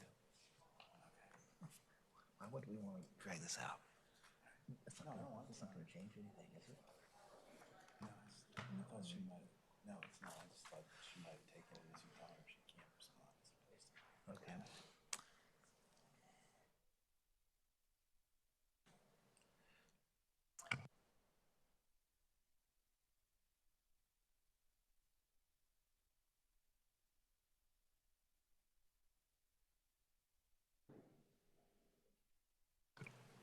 Judge Vincent, we hope you brought some Chinkasee salties with you. Now I know what to bring next time. Okay. Good morning. You've been on the circuit court for 2 terms. I apologize. Looking at somebody else. You have been on the General District Court term since 2006. 06. Okay. Tell us how it's going and why you want to continue. It's going well. It's a good public service. I appreciate the opportunity to be the face of government to many, many people, thousands of people. Every single day there is an interesting issue, legal or factual, or an interesting person, or many. So it's a joy to be a judge. One of the prettiest circuits, prettiest districts around, that's for sure. Are there questions for Judge Vincent? How is our friend Linwood Lewis doing? He comes to court fairly often with traffic cases. I hope he's doing well. I think you should ask him. Okay.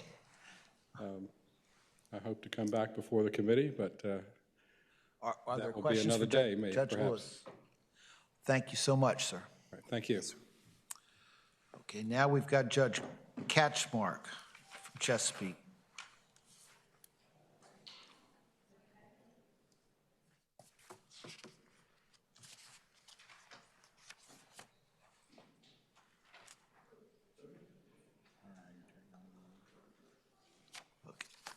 Judge Catchmark, as I read it, you're ending your 2nd term. Just tell us how it's going and why you want to continue. It's going wonderful. Frankly, I'm enjoying it as much, if not more, than the first time I took the bench in July 2012. It's just been a wonderful experience, and I just very much appreciate the opportunity that you all have given me over the years. Okay, are there questions for Judge Catchmore? Wow, that's good news. Thanks very much. Thank you. Yes, sir. Okay, Judge Whitted, or Whited, who's also from Chesapeake.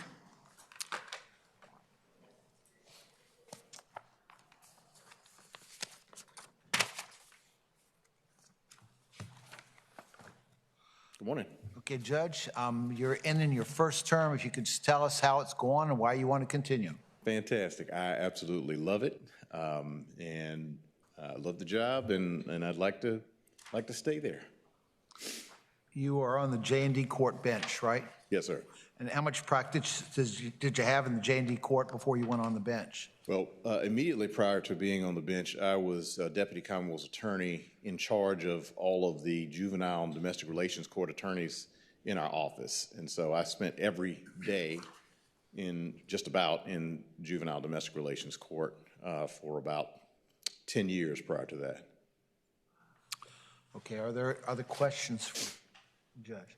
Thank you so much, and best wishes to you, sir. Thank you. Okay, Judge Lane from Virginia Beach.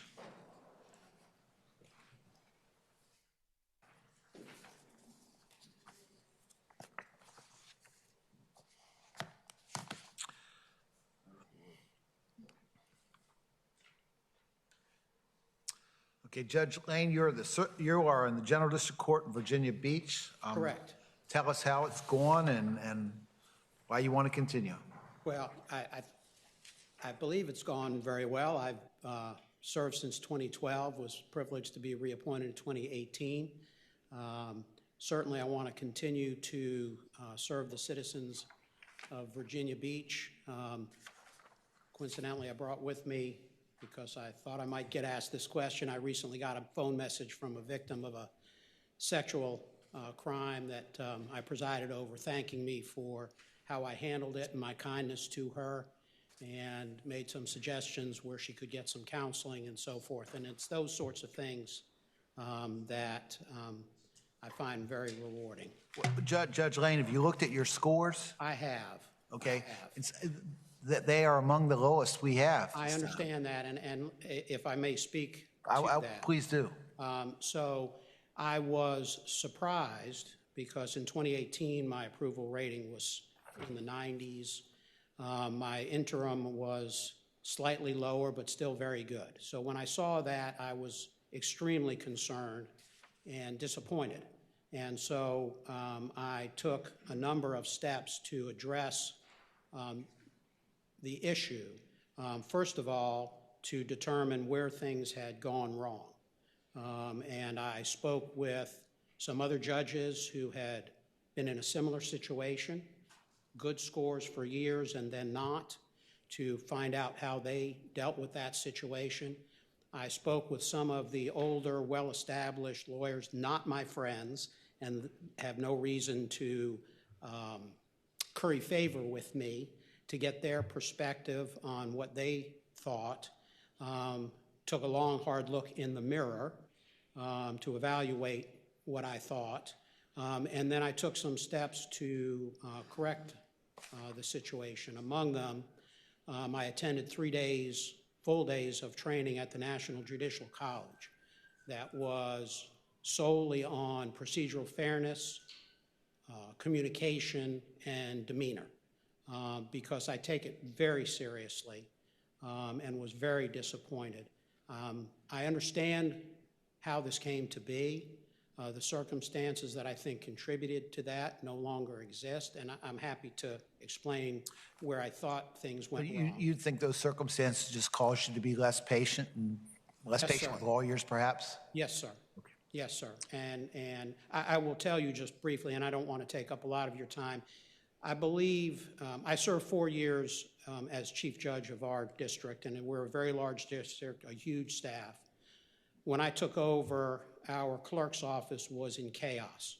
I was getting calls from legislators because the business community was so upset with how our clerk's office was operating. We have 60 staff members.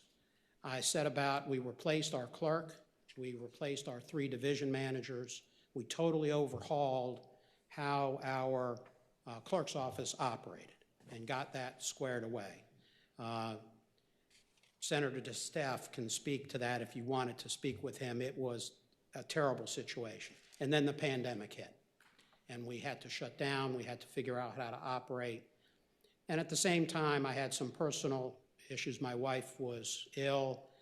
Quite honestly, I let the outside the courtroom issues somewhat affect my patience level with certain lawyers. And so I will tell you that, if I may, one of the things, and it's a remarkably simple thing, one of the tips at this National Judicial College course, they recommended having little index cards to put on the bench with little reminders that you rotate. Patience, take a breath. The one that I find most helpful is wait, and it doesn't mean what you might think. It means, why am I talking? So I remind myself now constantly to do better. So I took it very, very seriously. Thank you. So are there additional questions? Mr. Chairman. Judge Ballard, our Delegate Ballard, then Senator Survell.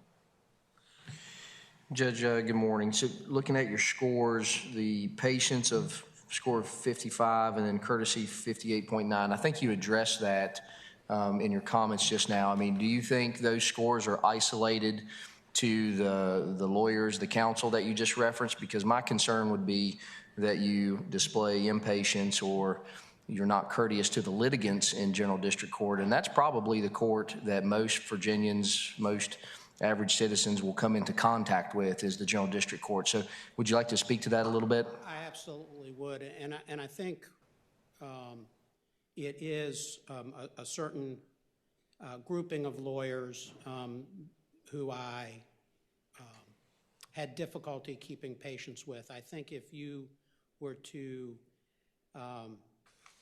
have somebody sit in my courtrooms who I did not know, and to watch how I deal with pro se litigants, with victims, with witnesses, you would see a very different picture.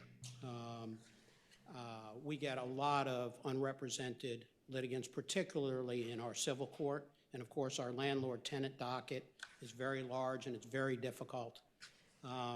And I think if you asked the lawyers that come into that court, for example, how I treat the unrepresented litigants as well as witnesses, you would see a very different picture. Senator Survell. Thank you, Mr. Chairman. And Judge, good morning. Good morning. And like everyone else here, or I think most people here, I have concerns about these scores as well. I mean, your patience score is, I think, the second lowest of any judge we've seen since 2018. Yes, sir. So not just in this batch, but amongst all of them. And, you know, the same thing, I think, with respect. Some of the others are a little bit higher, but still very low. And so my question is, you said you took some classes, which I appreciate that. But before you got here, you've been taking some measures to try and address this. Were these classes that you took, I'm just trying to get context on that, were these after these scores came in like 2 months ago, or were these classes you took 2 or 3 or 4 years ago, and so these scores are reflective of you after the classes? No, I took them as soon as these came out like in August. I went, this was in early September. It was 3 days of classes in New York that the National Judicial College was putting on. Went at my expense, no city money. We do get a city travel and education budget that we can use, but I didn't feel it appropriate to use governmental money for that purpose. So these were in person all day, very intense sessions, and they were after the service came out. Okay, thank you. Okay, thank you, Judge. Are there additional questions? Thank you so much. Best wishes to you. I appreciate you. Thank you very much. Yeah. Mr. Chairman, Senator. because I know that we're on to the 11:30 block now, if I think we're correct, and I had scheduled some appointments with people who wish to be judges upstairs. Is it possible that we could take up Harris and Regal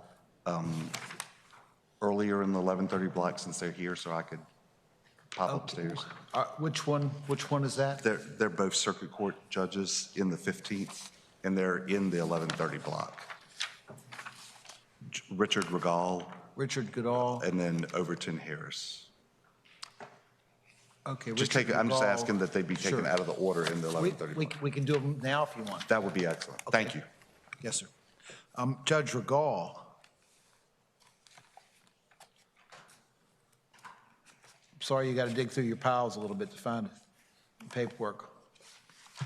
I'm not unhappy that we're moving ahead of schedule, though. Okay. Good morning, Mr. Chairman, members of the committee. Ricardo Regal, I sit in Spotsylvania County Circuit Court. Okay. Happy to answer any questions. Judge Regal, now, you are finishing your first term or second? First. Okay. Well, 5 years in district court, first term in circuit. You did 5 years in district court, and this is your first in circuit court? Yes, sir. Okay, well, tell us how it's going and why you want to continue.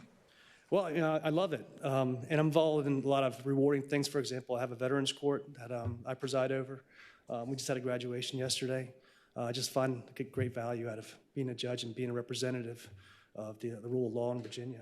It's just something I wanted to do for a long time and really enjoy doing. Okay, are there additional questions for Judge Regal? Mr. Chairman. Senator Surville. Thank you, Mr. Chairman. Judge Regal, good morning. Good to see Morning. you. I think I appeared in front of you once. Once? When you were in a district court, I think, a long time ago. I just had a question about your sentencing data. The data we have, they give us your Yes, sir. sentencing, and it looks like when you first went on the bench, you were going above the guidelines, let's see, 27% of the time.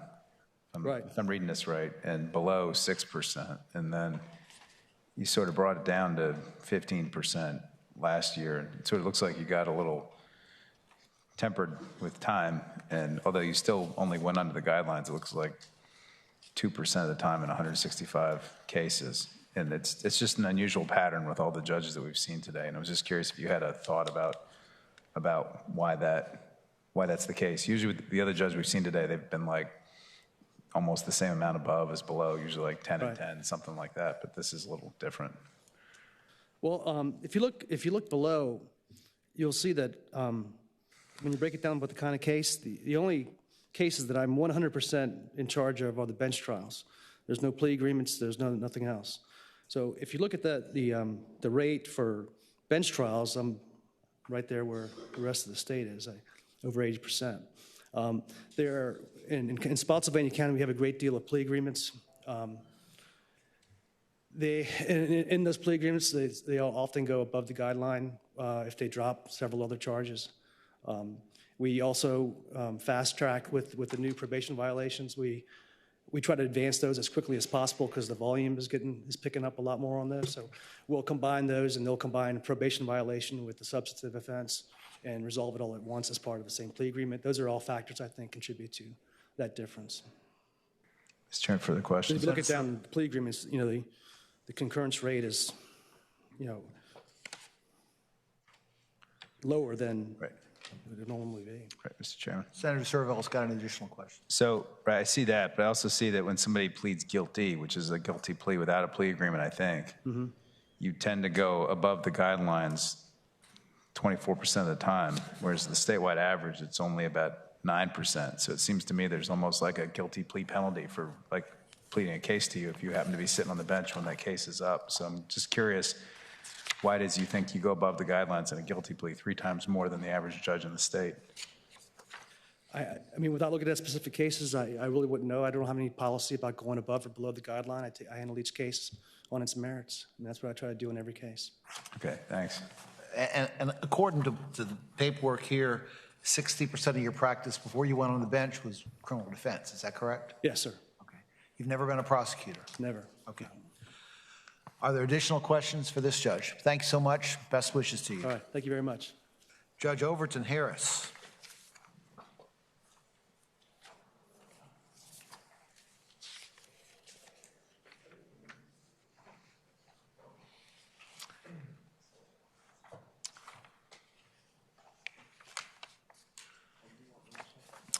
Judge Harris, from the looks of things, you've been on the bench since 2005, been on the circuit bench since 2008. Tell us how it's gone and why you want to continue. Well, I think it's gone pretty good. Hanover's a growing county, so our dockets are increasing. I'm looking forward to continuing to work in the county at what I'm doing. I hope that everyone will support me. Okay, are there additional questions? Are there questions for Judge Harris? Thank you so much. Best wishes to you, sir. Senator McDougall, Thank you, Mr. Chairman. I Yes, really sir. do appreciate the courtesies. Thank you. Now we're going back to Judge Diane Griffin, who is a juvenile court judge from Portsmouth.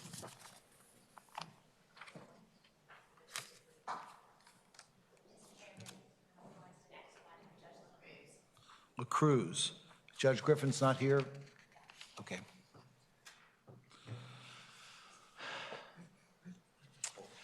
Delegate, please. Thank you, and good morning, ladies and gentlemen of the jury. I am here to present Judge Jamila LaCruz. She has been on the bench for almost 2 years, and we are looking to appoint her to the circuit court vacancy that we have in Norfolk. She does a lot of community service work. She's a great role model to our young people, and she is wise beyond her years. So I am enthusiastic about her appointment, and I hope that you will find her as suitable as we do in the Norfolk delegation. Thank you. Thank you so much. Judge, tell us why you want to move from the most important level of court that we have to the circuit court judgeship. Yes, thank you.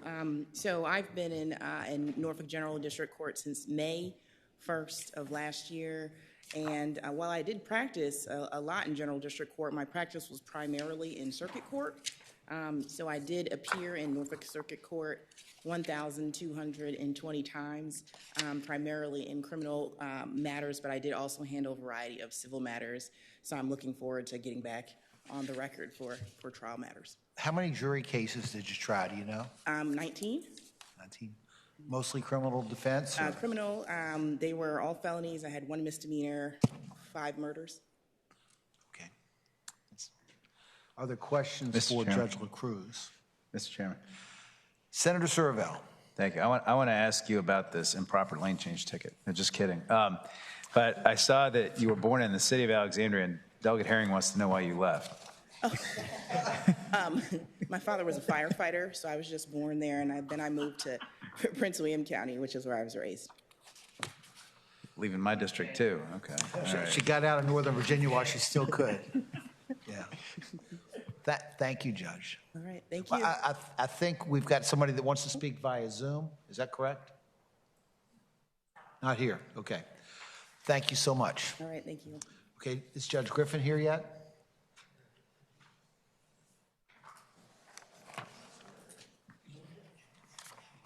Judge Smith. Judge Smith is from the juvenile court bench in Norfolk. Good morning. Judge Smith, tell us how long you've been on the bench, how it's going, why you want to continue. I went on the bench in 2018. Okay. Before that, I had substituted 15 years in general district and juvenile. And I would like to be reappointed because we're at the point where, I hate to say it because it's a sad commentary, but with guns and other issues that our juveniles are facing, we need judges who are very active in juvenile court. And I have worked with the court service unit, worked with the post-D program, post-dispositional program, worked with the GREAT program, which is a gang resistance program, to try to steer these young individuals away from the streets and away from the associated crime. So I would like to continue to work with them. Unlike a general district court, there's a lot of social work involved in being a juvenile judge, because you have to, it's not a matter of just saying guilty or innocent, guilty, here's your punishment, note your appeal if you want. We have to, or we should, in my opinion, really work with these young men and women to try to turn them around. So I would like to continue to do that. Are there questions for Judge Smith? Thank Delegate Williams-Graves, Senator-elect. Thank you. I just would like to add that I believe that Judge Smith would be great for reappointment. He does a wonderful job. He has a great reputation among the other judges for being kind and caring and sensitive to the matters that come before the court. And so we would love to have him back. Okay, thank you very much. Thank you, Judge. Best wishes to you. Y'all have a nice weekend. You too. Thank you, ma'am.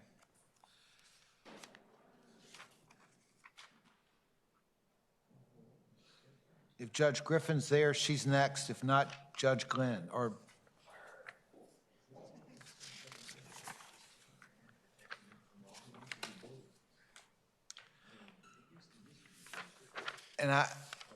morning. I apologize. Are you Judge Griffin or Judge Glenn? Judge Glenn. Okay. From Hampton. From Hampton. Okay. You're on the General District Court. Tell us how long you've been there, how it's going, why you want to stay. So it will be 6 years. July 1st. My term started March of 2018. And I absolutely love the General District Court. It is an honor and a privilege to serve Hampton. Lately, our dockets have been huge. So we've been managing very heavy dockets, of course, getting back to pre-COVID numbers. But I absolutely love serving the citizens of Hampton. And one thing that I really enjoy about being a judge is, even though it's a general district judge, we're the high volume court, we're working hard to get people in and out of court, but people who come to court don't want to be in court. So I take that very seriously and understand that usually the person there is not happy about being there, that it could be a very significant case for them, even the smallest case, like a traffic infraction. And I try really hard to really take my time. And I hope that they leave court feeling like they've had a fair day in court. And even though you see the same thing every single day, for those people, it might be their only window into how government works. Absolutely. So that's why your court's so daggone important. Absolutely. Are there questions for Judge Glenn? Thank you so much and best wishes. Thank you so much. Have a good day. You too. Okay, Judge Griffin, if she's available yet, or Judge Carter. Teresa Carter.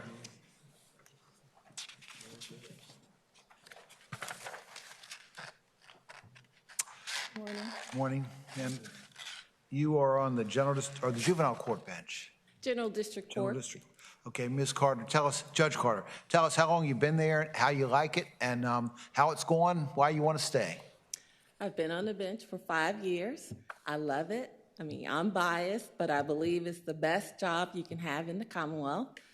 As far as I'm aware, I think things are going pretty well. I love General District Court, and that I believe it's the court of the community, and that you could see anyone in General District Court, your friends, your neighbors, speeding tickets, a witness in a case. And I believe General District Court is where most people form their perceptions of the judicial system. So I try to take time to make sure that I'm explaining exactly what I'm doing and why. We have a lot of folks who come to court who don't have attorneys, and I spend a lot of time telling them what the process is, how it's going to go forward, so that there are no misunderstandings as we go through the proceedings. But I just love it. Okay. Are there other questions for Judge Carter? Mr. Chairman. Senator Surville. Thank you, Mr. Chairman. Judge, good morning, by the way. Good morning. Most of your scores here are in the 90s, but I do note that notwithstanding the fact that most of your scores are high 90s, your patient score was a perfect 100, which leaves you amongst about 20 judges out of the last 200 in the last 6 years have gotten a 100 patient score. So I guess your litigants in your court are extremely lucky, and so is probably your spouse. So. Can you tell him that for for me, please? Congratulations on your patience. Thank you. It's impressive. Thank you, Judge. Best wishes to you. Thank you. All right, thank you.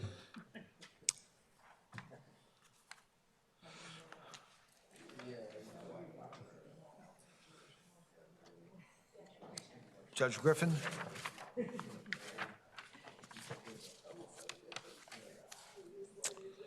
Okay, Judge Griffin is a juvenile and domestic relations court judge from Portsmouth. Welcome, Judge Griffin. You can tell us how it's going and why you want to stay. Well, thank you very much. Good morning, everybody. I have been a one-termer at this point, but I can be reappointed as I understand your rules. I'm still enjoying the job very much. I've been chief judge for 3 years. We've had some issues that have required special attention in that role.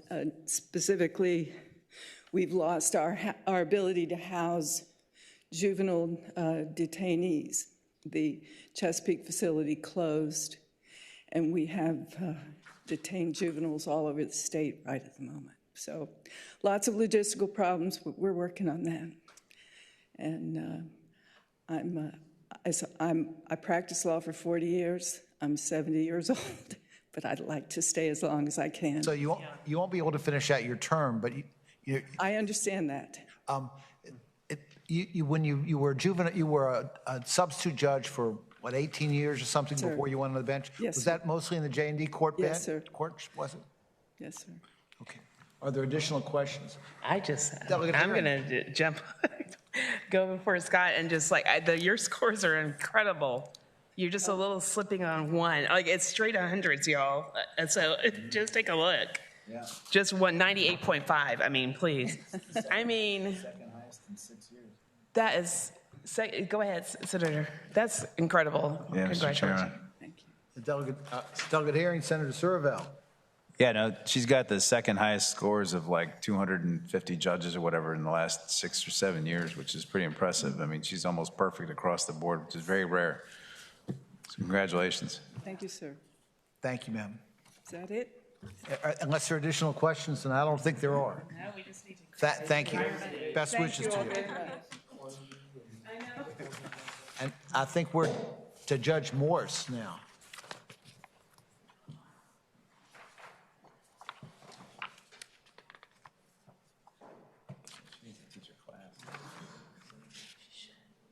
Yeah.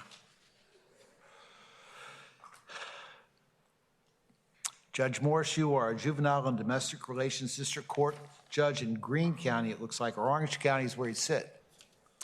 Yes, I sit in Orange and Madison. How's it going, and why do you want to continue?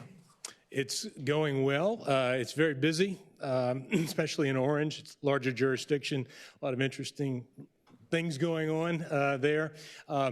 Madison, smaller jurisdiction, not quite as busy, although the caseload in Madison is up 41%, which is a little bit out of kilter with the other cases in our jurisdiction.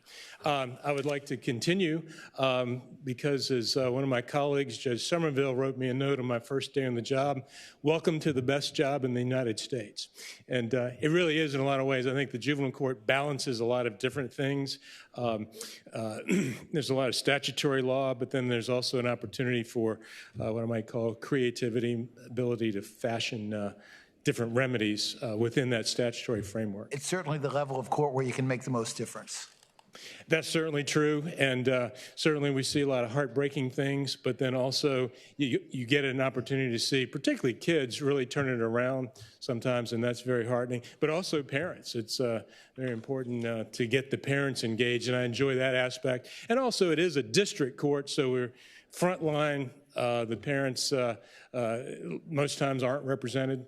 And so we're dealing with pro se, and it's, as you say, you can make a difference that way. Judge Somerville is retiring, is that correct? Judge Somerville is retiring. I believe July 1 is his date. And which courts does he sit in? He sits in Culpeper entirely. That's, other than Charlottesville, Albemarle, Culpeper is our biggest driver of the docket. And actually, Judge Somerville is full-time, and Judge Berger's about half-time up there. Okay. Are there additional questions for Judge Morris? Delegate Ballard. Judge Morris, so just looking at your scores are all good except starts court on time and then prompt decision making. But I noticed in your packet you're the sole presiding judge for Orange and Madison. Is that why those scores are low? You're kind of bouncing back and forth and things are really busy? I'm not sure that's it. Maybe part of it. I think my process probably is I do try to spend time with folks and make sure they have a meaningful hearing and again, that balance, trying to balance out that versus carrying on NSA in Orange. It's a pretty heavy docket with just one judge there. So I probably tend to lean more toward the patient side, try to explain rulings and that sort of thing. And that probably can be frustrating, particularly for attorneys who are trying to get to the next court. It's a rural jurisdiction, so the attorneys frequently go to multiple courts, even in a day. So we try to keep it moving. I think I've made some improvements there, but probably still some room to try to keep it moving along. Thank you. Delegate, are there additional questions for Judge Morris? Thank you so much. Best wishes to you, Judge. Thank you. You too. Okay. Judge David Rigler is next.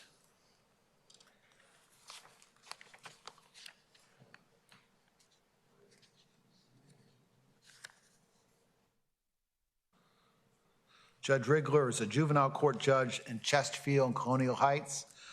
Judge, tell us how long you've been on the bench, how it's going, and why you want to continue, please. I've been on the bench since July of 2012. I think it is going really well. I would like to continue because I have made my career in the juvenile court in Chesterfield and Colonial Heights. I was a prosecutor there from 2001 until I became a judge in 2012. I obviously live in Chesterfield, but I love the community. I love Colonial Heights, the community of Colonial Heights. It is unusual, obviously, to have such a large jurisdiction attached to a small one, but I did have the opportunity to sit in Colonial Heights for 3 years, and I love that little city and the people that live there. And I think you were a public defender before you were a prosecutor, is that correct? Yes, sir. I began my career in '95 at the Public Defender's Office in the city of Richmond. Was there for 4 years before I went to the Attorney General's office for a brief stint there. I represented many state agencies, including the Criminal Justice Services Board, where I met Billy Davenport, who was the Commonwealth's attorney in Chesterfield County. We established a relationship and through that process, and then I went to work for him and ended up as the deputy in the juvenile court. Okay, are there additional questions for Judge Rigler? Well, thank you so much, Judge, and best wishes to you. Thank you. Thank you all very much. Have a great day. Okay, Judge Ashley Tunner from City of Richmond, Juvenile Court Bench.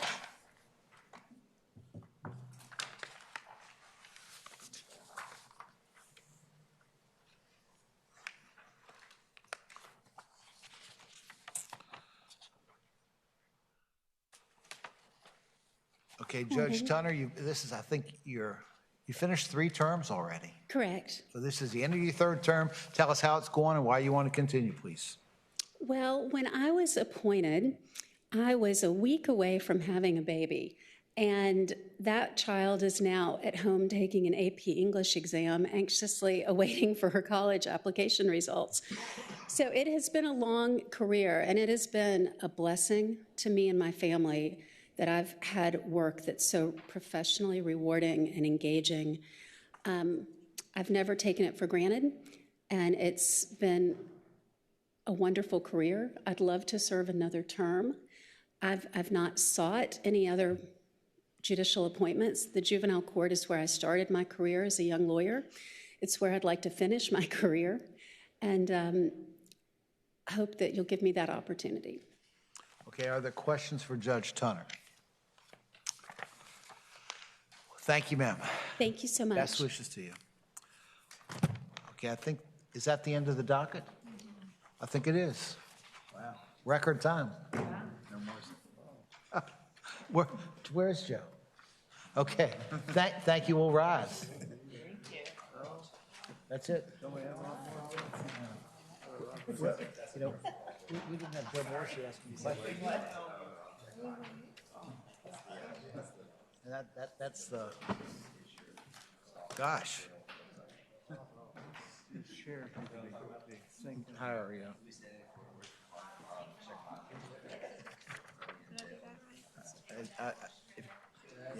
I'll put your date on 12/15.